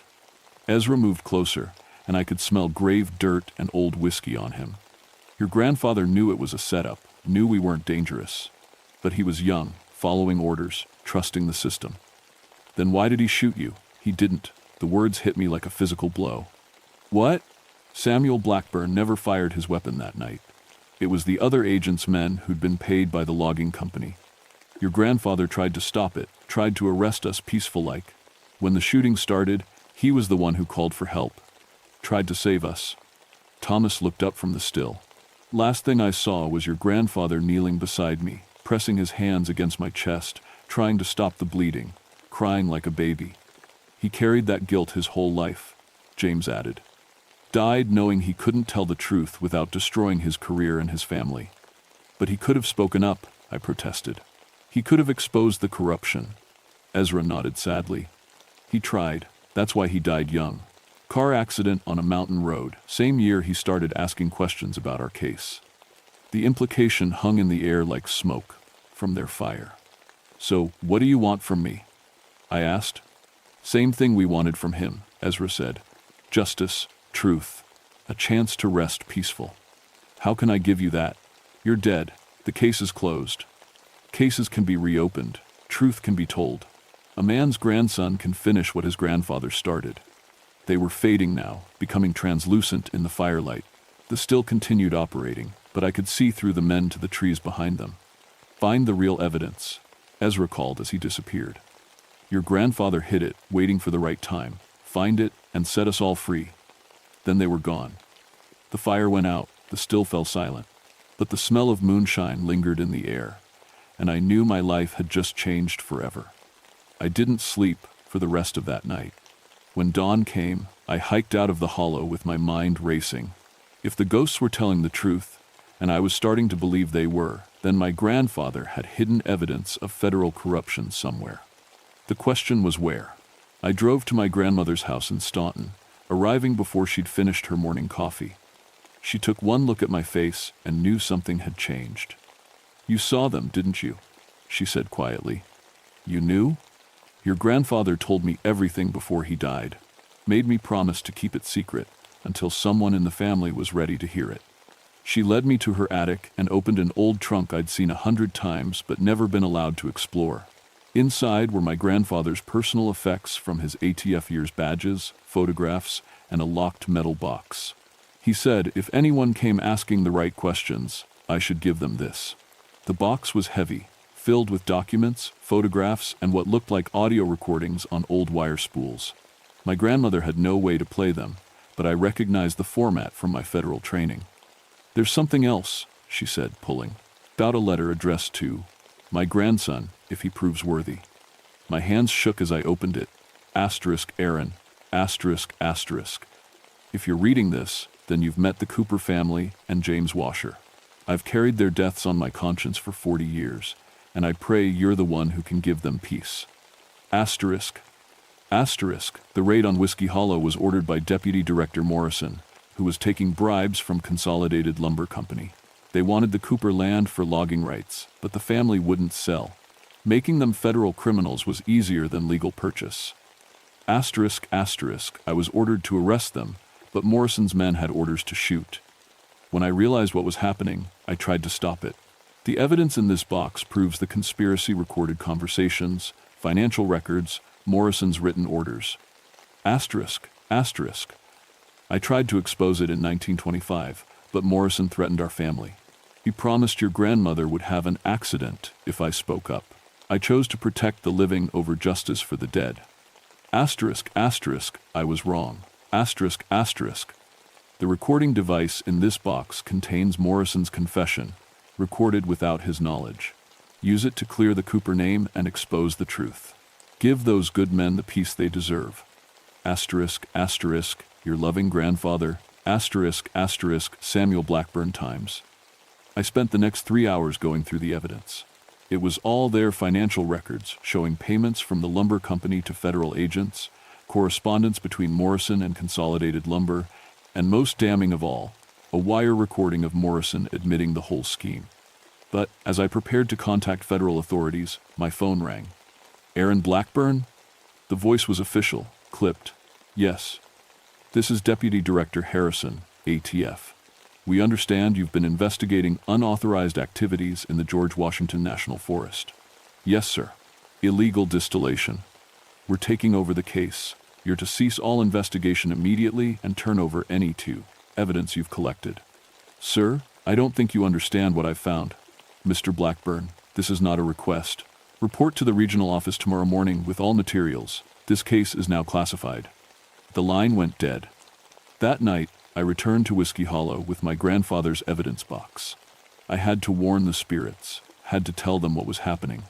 The federal government was trying to bury the truth again, just like they had 60 years ago. I found them waiting for me, all three standing around there still like they knew I was coming. They're shutting down the investigation, I told them. Same as before. Ezra nodded grimly. Some things never change. Morrison's dead, but his kind ain't. What do I do? If I turn over the evidence, they'll destroy it. Then don't turn it over, Thomas said simply. I'll lose my job, maybe face federal charges. Your grandfather faced the same choice, James pointed out. He chose wrong. What will you choose? I looked at the evidence box in my hands, then at the 3 dead men who'd been waiting 60 years for justice. What happens if I expose this? Will you finally rest? We'll rest when the truth is told and our names are cleared. Ezra said, when the world knows we died as honest men, not criminals. And if I fail, then we keep making moonshine until someone else with the courage to tell truth comes along. I thought about my grandfather, carrying this guilt his whole life. About these 3 men, trapped for decades because of corruption and cowardice. About all the other injustices that stayed buried because good people chose safety over truth. I'll do it, I said. I'll expose everything. The spirits smiled the first time I'd seen them happy. Your grandfather would be proud, Ezra said. Then the hollow erupted in gunfire. Federal agents emerged from the tree line, wearing tactical gear and carrying automatic weapons. Harrison's voice boomed through a bullhorn. Aaron Blackburn, you are under federal arrest. Drop the evidence and surrender immediately. I dove behind the stone furnace as bullets tore through the trees around me. The spirits vanished instantly, but I could hear them calling out warnings. Behind the oak tree, 2 more coming from the north. A dozen agents surrounded me, all with weapons drawn. I clutched the evidence box to my chest, knowing it was the only proof of my grandfather's innocence and the Cooper's honor. "Last chance, Blackburn," Harrison called. "Give us the box, and we'll consider this a misunderstanding." I thought about my grandfather, facing the same impossible choice: family safety versus justice, career versus truth. I made a different choice than he did. "Go to hell," I shouted back. That's when the mountain itself seemed to come alive. The first sign something had changed was the temperature. The October night turned winter cold in seconds, our breath visible in suddenly frigid air. Then came the fog, not natural mountain mist, but thick, choking vapor that rolled up from the hollow like smoke from a massive fire. The federal agents started shooting wildly as shapes moved through the fog, but their bullets passed harmlessly through targets that struck back with very real force. I watched a tactical officer fly backward as if hit by an invisible truck, his weapon spinning away into the darkness. Ezra Cooper materialized beside me, no longer the faded spirit I'd been talking to. He looked solid, powerful, and very angry. "Nobody threatens a Blackburn on our mountain," he growled. The other spirits appeared throughout the hollow, not just Thomas and James, but dozens of them. Other moonshiners, other mountain people who died at federal hands over the decades. They moved through the agents like wolves through sheep, disarming them, destroying their equipment, sending them fleeing into the night. Deputy Director Harrison tried to run but found himself face to face with a woman in 1930 seconds dress, half her head blown away by a sniper's bullet. "You boys never learn," she said sadly, then backhanded him 20 feet down the hollow. Within minutes, it was over. The surviving agents fled, leaving their weapons and equipment scattered across the forest floor. I stood in the sudden silence, still clutching my grandfather's evidence box. "Well," said Ezra, brushing off his hands, "that was refreshing. What happens now?" I asked. "Now you tell the truth," Thomas said. "All of it. Who's going to believe me?" "You'd be surprised," James replied with a grin. "Mountain folk have long memories, and there's more evidence out there than what your grandfather saved." Over the next month, I did exactly what they asked. I contacted historians, journalists, and honest federal agents. I shared my grandfather's evidence and told the whole story, including the supernatural parts. Most people thought I was crazy, but the documentary evidence was too solid to ignore. Financial records don't lie, and recorded confessions speak for themselves. The Morrison conspiracy was exposed, my grandfather was posthumously vindicated, and the Cooper family name was officially cleared. The moonshine still in Whiskey Hollow fell silent the night the truth was published. I visited it once more and found only cold stone and rusted metal. But carved into the oak tree beside the furnace were 3 names: Ezra Cooper, Thomas Cooper, James Washer.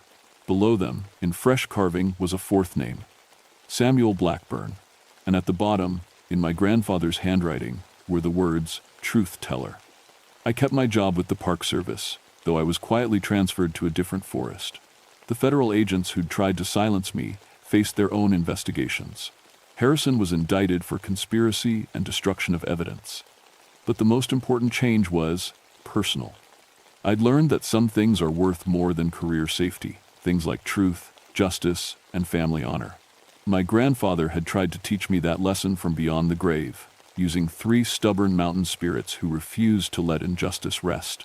These days, when I patrol my new forest, I pay attention to old stories and local folklore. I've learned that sometimes the dead really do speak, and they usually have something important to say. And sometimes, late at night when the fog rolls through the mountains, I catch the faint smell of corn mash cooking somewhere in the distance. It doesn't worry me anymore. It reminds me that some people, living or dead, will never stop fighting for what's right, even if it takes 60 years.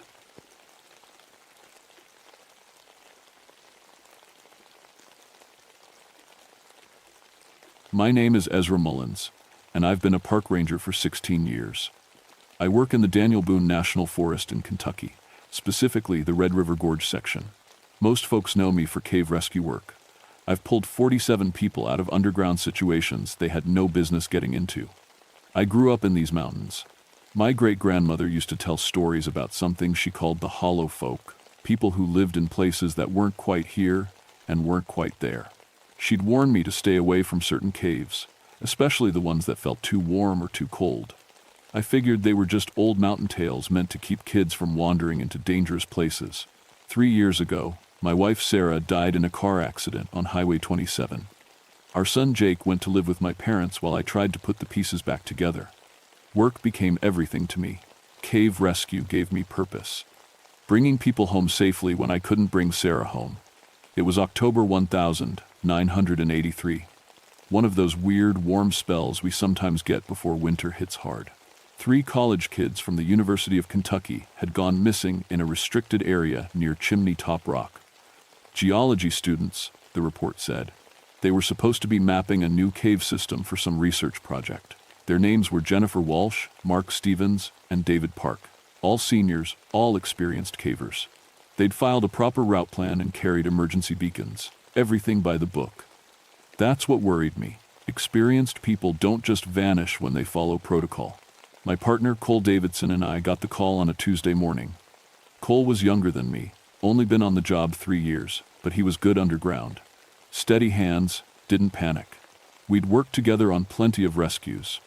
The drive to their last known location took 2 hours on increasingly rough roads. The final 8 miles were hiking trails that wound through thick hardwood forest. October leaves crunched under our boots, and the air smelled like wood smoke and dying leaves. We found their camp about noon. That's when I knew something was wrong. Everything was too neat. The tents were set up in a perfect triangle. Sleeping bags laid out flat and smooth. Campfire built but never lit, with kindling arranged like someone was planning a magazine photo. All their expensive caving equipment, ropes, lights, measuring tools, sat in careful piles. But their personal stuff was gone. Wallets, IDs, phones, keys. Even their water bottles were missing, but they'd left behind $1,000 worth of gear. Maybe they went exploring and someone robbed the camp, Cole suggested. I shook my head. Who hikes 8 miles to steal water bottles and leaves behind equipment worth more than most people's cars? The cave entrance was about 100 yards from their camp, hidden behind a wall of rhododendron bushes. The moment we got close, I felt it. Temperature dropped at least 20 degrees. My breath started fogging, even though it was warm everywhere else. Cole noticed it too. That's not normal, is it? I'd been in hundreds of caves. Cold air flows out of most of them, but this felt different. This felt like winter in July, like something was pulling all the warmth out of the world. We called into the cave, following standard procedure. Our voices echoed back strangely, like the sound was bending around corners that shouldn't exist. I tried the radio to report our position, but instead of static, I heard something that sounded almost like music. Faint, far away, but definitely music. Equipment malfunction, I told Cole, but my gut said otherwise. We checked our gear and started into the cave. The entrance was bigger than I'd expected, about 8 feet high and wide enough for 3 people to walk side by side. The walls were limestone, normal for this area, but there were marks carved into the rock, not recent. Scratches from climbing gear, old marks, worn smooth by time. 50 feet in, I found the first thing that made my skin crawl. Candle wax. Fresh candle wax dripped on the cave floor, still soft to the touch. The college kids had LED lights, not candles. And the wax looked old-fashioned, like the thick white candles my grandmother used to make. Ezra? Cole called from ahead. You need to see this. He was standing next to a pile of stones that definitely hadn't fallen naturally. Someone had stacked them carefully, like a trail marker. Beyond that, carved into the cave wall, was a symbol I didn't recognize. It looked a little like Cherokee writing, but not quite. The lines were too flowing, too organic. We kept following the main passage. Every 50 feet or so, we found another stack of stones, another symbol. Whoever made them knew these caves well, better than our maps showed. That's when we found Jennifer. She was sitting upright against the cave wall, about 400 feet from the entrance. Eyes open, looking straight ahead like she was watching something we couldn't see. No injuries I could spot. No blood. But when I touched her neck to check for a pulse, her skin was ice cold. Cave temperature cold. She'd been dead less than 24 hours, according to her condition, but her body temperature had already dropped to match the cave. That's not how human bodies work. It takes days for that to happen, not hours. Cole was getting nervous. I could hear it in his breathing, see it in how he kept checking over his shoulder. "We should get help," he said. "Bring a full team." Part of me agreed, but Mark and David were still missing somewhere in this mountain, and I'd never left people behind before. Even if Jennifer was beyond help, those boys might not be. I just didn't know yet that some people have been beyond help for a very long time. We radioed for a recovery team for Jennifer and kept going deeper. The cave system was bigger than our maps showed, with passages branching off in directions that didn't match the geological surveys. My compass started acting strange, pointing toward the deepest part of the cave, no matter which way I turned. "Magnetic interference," I told Cole, but I'd never seen anything like it. We found Mark Stevens 800 feet deeper, in exactly the same position as Jennifer. Sitting upright, eyes open, stone cold. No signs of violence or struggle. It was like they'd just decided to sit down and die. But people don't do that. Especially not experienced cavers who know how to handle emergencies. Cole was getting worse. He kept muttering under his breath, looking around like he was hearing things. When I asked what was wrong, he said he thought someone was calling his name from deeper in the cave. I didn't hear anything except the drip of water and our own breathing. That's when we found the stairs, carved right into the cave floor, leading down into a passage that wasn't on any map. The stone was worn smooth by countless feet, but there were no records of this cave system being used by anyone. Cherokee tribes in this area considered certain caves sacred, but they didn't carve stairways. The stairs descended for about 100 feet, then opened into a chamber the size of a basketball court. And that's where things stopped making any kind of sense. There were buildings, not cave formations that looked like buildings. Actual wooden structures with walls and roofs and windows. Oil lamps flickered in some of the windows, casting dancing shadows on the cave walls. The whole scene looked like a frontier settlement from 100 years ago. I grabbed Cole's arm. "We're leaving, right now." But he pulled away from me. "Don't you hear them, Ezra? They're singing." That's when I heard it too. Voices echoing from the buildings, harmonizing in a song that sounded familiar but wrong. Like a hymn I'd heard in church as a kid, but with words I couldn't quite make out. A woman appeared in the doorway of the largest building. She was maybe 60 years old, wearing a long dark dress that belonged in a museum. Her hair was pulled back in a tight bun, and her face had the weathered look of someone who'd lived a hard mountain life. "Evening, boys," she called out. Like finding two park rangers in an underground settlement was the most natural thing in the world. "Y'all look lost." Cole started walking toward her. I grabbed his shoulder, but he shrugged me off. "Ma'am," he said, "we're looking for a missing person. College student named David Park." She smiled, and her teeth were too white, too perfect. "Oh, young David's with us now, safe and sound. Why don't y'all come in for some coffee? It's been a while since we had visitors."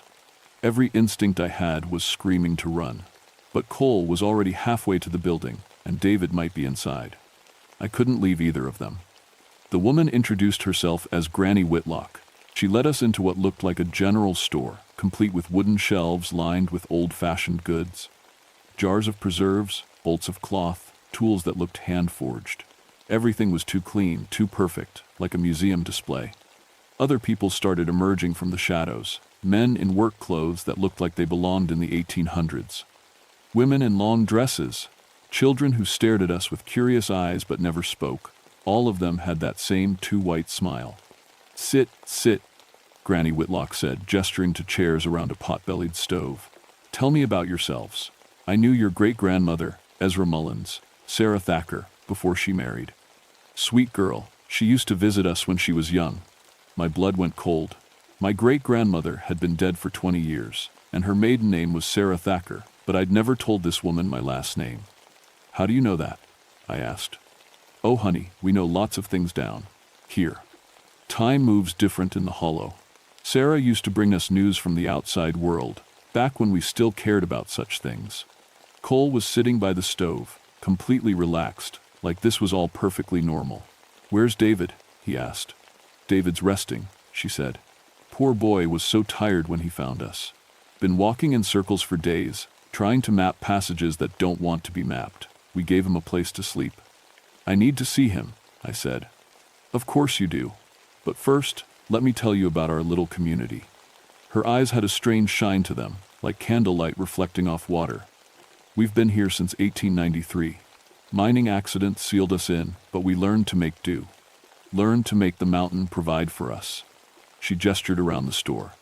Everything we need is right here. Food that never spoils. Water that never runs dry. And the best part, we never get older. Never get sick. Never have to say goodbye to the people we love. The way she said it made my skin crawl. It sounded too much like the fairy tales my great-grandmother used to tell, about people who got trapped in magical places where time didn't work right. The mining accident, I said slowly. That was 90 years ago. Has it been that long? She seemed genuinely surprised. Time really does fly. But yes, we've been here since then. All of us. Same families, same faces, same stories. Wouldn't you like that, Ezra? No more losing people you love. No more watching them drive away and never come home. She knew about Sarah. Somehow, she knew about my wife. That's when I noticed something that made my stomach drop. Cole's hair was starting to change.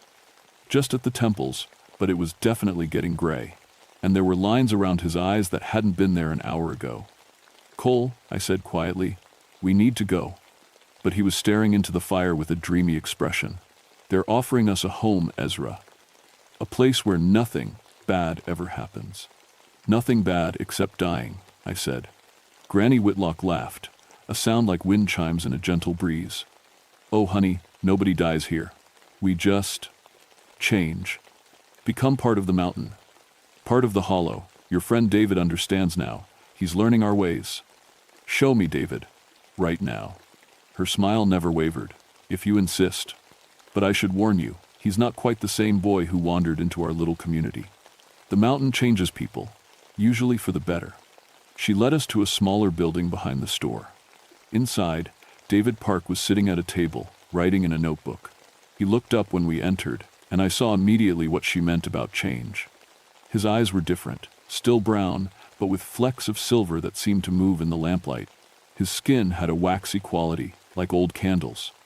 And when he smiled, his teeth were that same perfect white. Rangers, he said in a voice that was somehow both his and not his. Granny Whitlock told me you'd come looking for us. That's very kind, but unnecessary. I've found exactly what I was looking for. David, we need to get you out of here. Your professors are worried sick. He tilted his head like he was trying to remember something. Professors? Oh, you mean the surface people. I don't think about them much anymore. Why would I want to go back to a world where people grow old and die when I can stay here forever? I grabbed his arm to pull him up, and his skin was ice cold.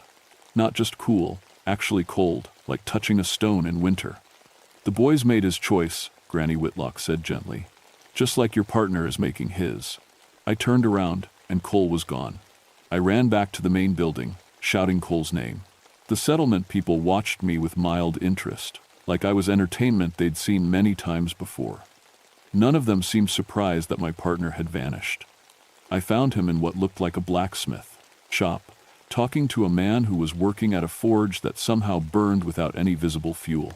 The smith was explaining how to make horseshoes that would never wear out, nails that would never rust. Cole! I grabbed his shoulder and spun him around. The gray in his hair had spread, and his face looked older, more weathered. We're leaving. Now. He looked at me with confusion, like he was trying to remember who I was. Leaving? But Ezra, this is incredible. These people have been living here for 90 years without aging. Think about what we could learn from them. Look at yourself, I said, dragging him to a mirror hanging on the wall. Look at what they're doing to you. His reflection showed a man who'd aged 10 years in the past hour. The Cole Davidson I knew was 26 years old with dark hair and smooth skin. The man in the mirror looked 40, with gray streaks and worry lines. For a moment, awareness flickered in his eyes. What's happening to me? They're stealing your life, I said, little by little, and when they're done, you'll be just like David, a hollow copy of yourself. But the awareness faded as quickly as it came. Don't be silly, Ezra. I feel better than I have in years, stronger, more focused. Granny Whitlock appeared beside us like she'd stepped out of the shadows.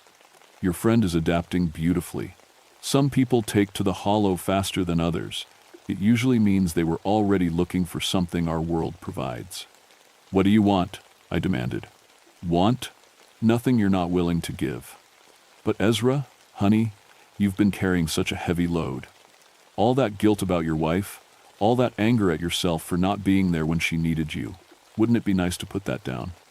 She knew things she shouldn't know, things I'd never told anyone.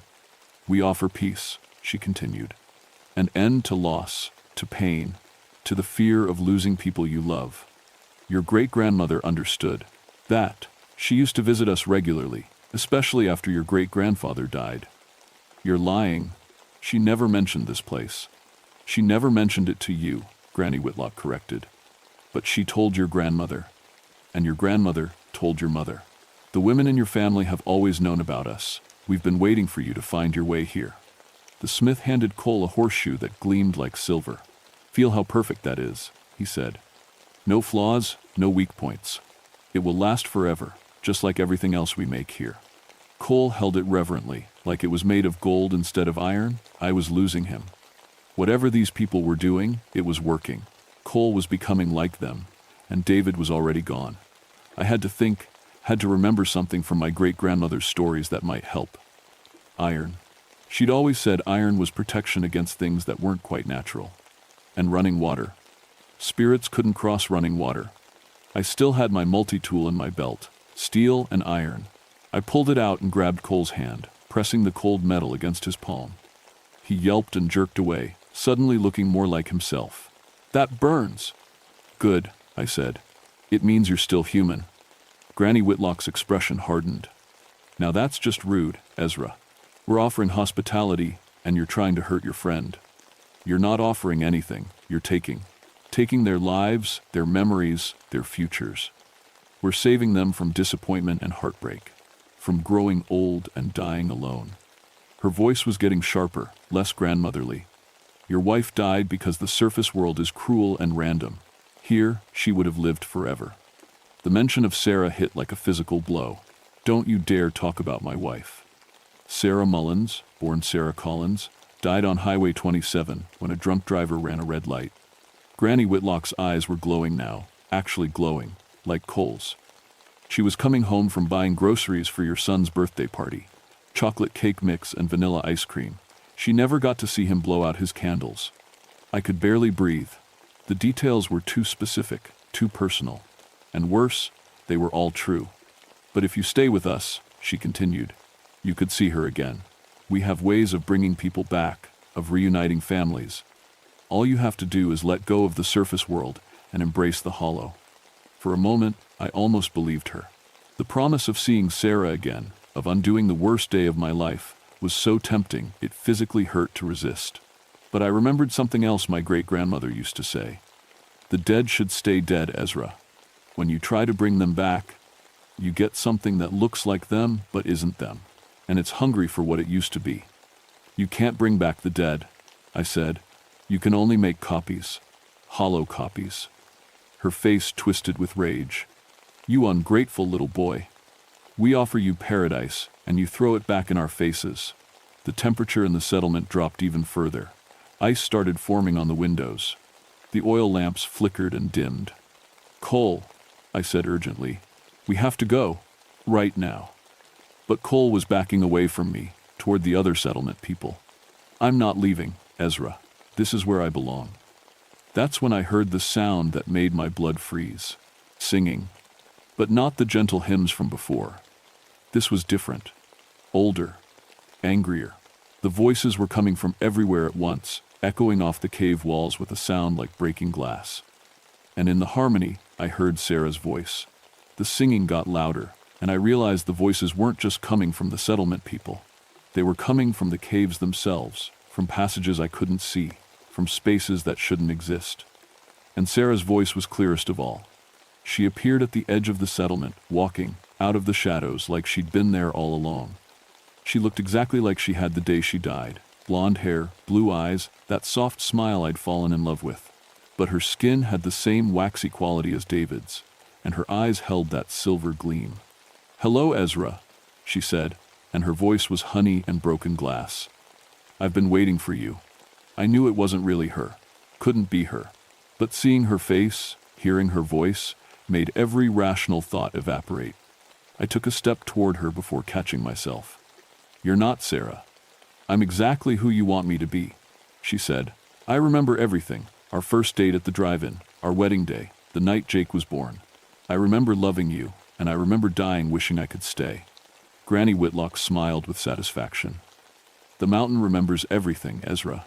Every person who's ever walked these hills, every love story, every tragedy, we can bring back anyone you've lost." The thing that looked like Sarah held out her hand. "Come home, baby. Come home to where nothing can hurt us ever again." I wanted to take her hand more than I'd ever wanted anything in my life, but I forced myself to remember what my great-grandmother had taught me about the Hollow folk. "What did I give you for our first anniversary?" I asked. Sarah Thing smiled. "A locket with our picture inside." Wrong. I'd given her a pair of earrings shaped like daisies because they were her favorite flower. The locket came for our second anniversary. "You're not my wife," I said, and saying it out loud felt like tearing my heart out. "You're just wearing her face." The thing's expression didn't change, but the temperature dropped another 10 degrees. "Does it matter? I love you just like she did. I can be everything she was, and more." Sarah wouldn't want me to stay here. She'd want me to go home to our son. "Jake," the Sarah Thing said, and now there was something cruel in her voice. "Poor little Jake, living with his grandparents because his daddy can't handle being alone. How long before he stops asking when you're coming home?" It was like she'd reached into my chest and squeezed my heart with ice-cold fingers. The guilt I carried about abandoning my son, about losing myself in work instead of being the father he needed, was my deepest shame. "Stay with us," she continued, "and you'll never have to face that disappointment in his eyes again. Never have to admit you failed him, just like you failed me." I almost broke then, almost gave in to the promise of escape from responsibility and pain. But then I heard something that changed everything. Footsteps. Running footsteps, coming from the cave entrance above. A rescue team. Someone had gotten my radio message before the equipment started malfunctioning. "Help!" I shouted as loud as I could. "Down here! Cave in danger!" Granny Whitlock's face contorted with fury. "No outsiders. Not in our sanctuary." The settlement people started moving, all of them at once, flowing toward the stairs like water. But they moved wrong, too fluid, like their bodies weren't quite solid. I had maybe 30 seconds before the rescue team walked into a trap. I pulled out my multi-tool and ran to the largest building, the one that seemed to be the center of everything. If this was like the fairy tales, there had to be something anchoring the hollow to this place. Something keeping the settlement existing between worlds. I found it on a table in what looked like Granny Whitlock's house. An old Bible, leather-bound and worn, with Whitlock family embossed on the cover. The pages were yellow with age, and the whole book hummed with some kind of energy. "Don't touch that." The Sarah Thing was right behind me, but her voice had changed. It wasn't Sarah's voice anymore. It was something older, hungrier. I grabbed the Bible and ran. The settlement people poured after me, but they moved, like they were underwater, like the physical world was hard for them to navigate. The Sarah Thing was fastest, her form shifting and blurring as she chased me. I reached the stairs and started climbing, clutching the Bible to my chest. Behind me, the settlement was coming apart. Buildings flickered like mirages. The oil lamps went out one by one. "You don't understand." Granny Whitlock's voice echoed from below. "Without us, they'll die, all of them. David, your friend, everyone who's become part of the Hollow." I hesitated. If destroying this place killed Cole and David, I'd be a murderer. But then I heard Cole's voice, faint but getting stronger. "Ezra, where are you? What happened to me?" The iron in my multi-tool had broken whatever hold they had on him. He was fighting his way back to himself. I kept climbing. The rescue team was just entering the cave when I reached the surface. 3 rangers with full gear, led by my supervisor, Jim Hartley. "Ezra, what the hell happened down there? We lost radio contact 4 hours ago." "Cave in danger," I gasped. "Get everyone back, now." Behind me, the cave entrance started to collapse. Not a natural cave-in, the rocks were falling upward, sealing the opening from the inside. Cole stumbled out just as the last stones fell into place. He looked like he'd aged 20 years, but his eyes were clear and human again. "David," I said. "David Park is still down there." But even as I said it, I knew he was gone.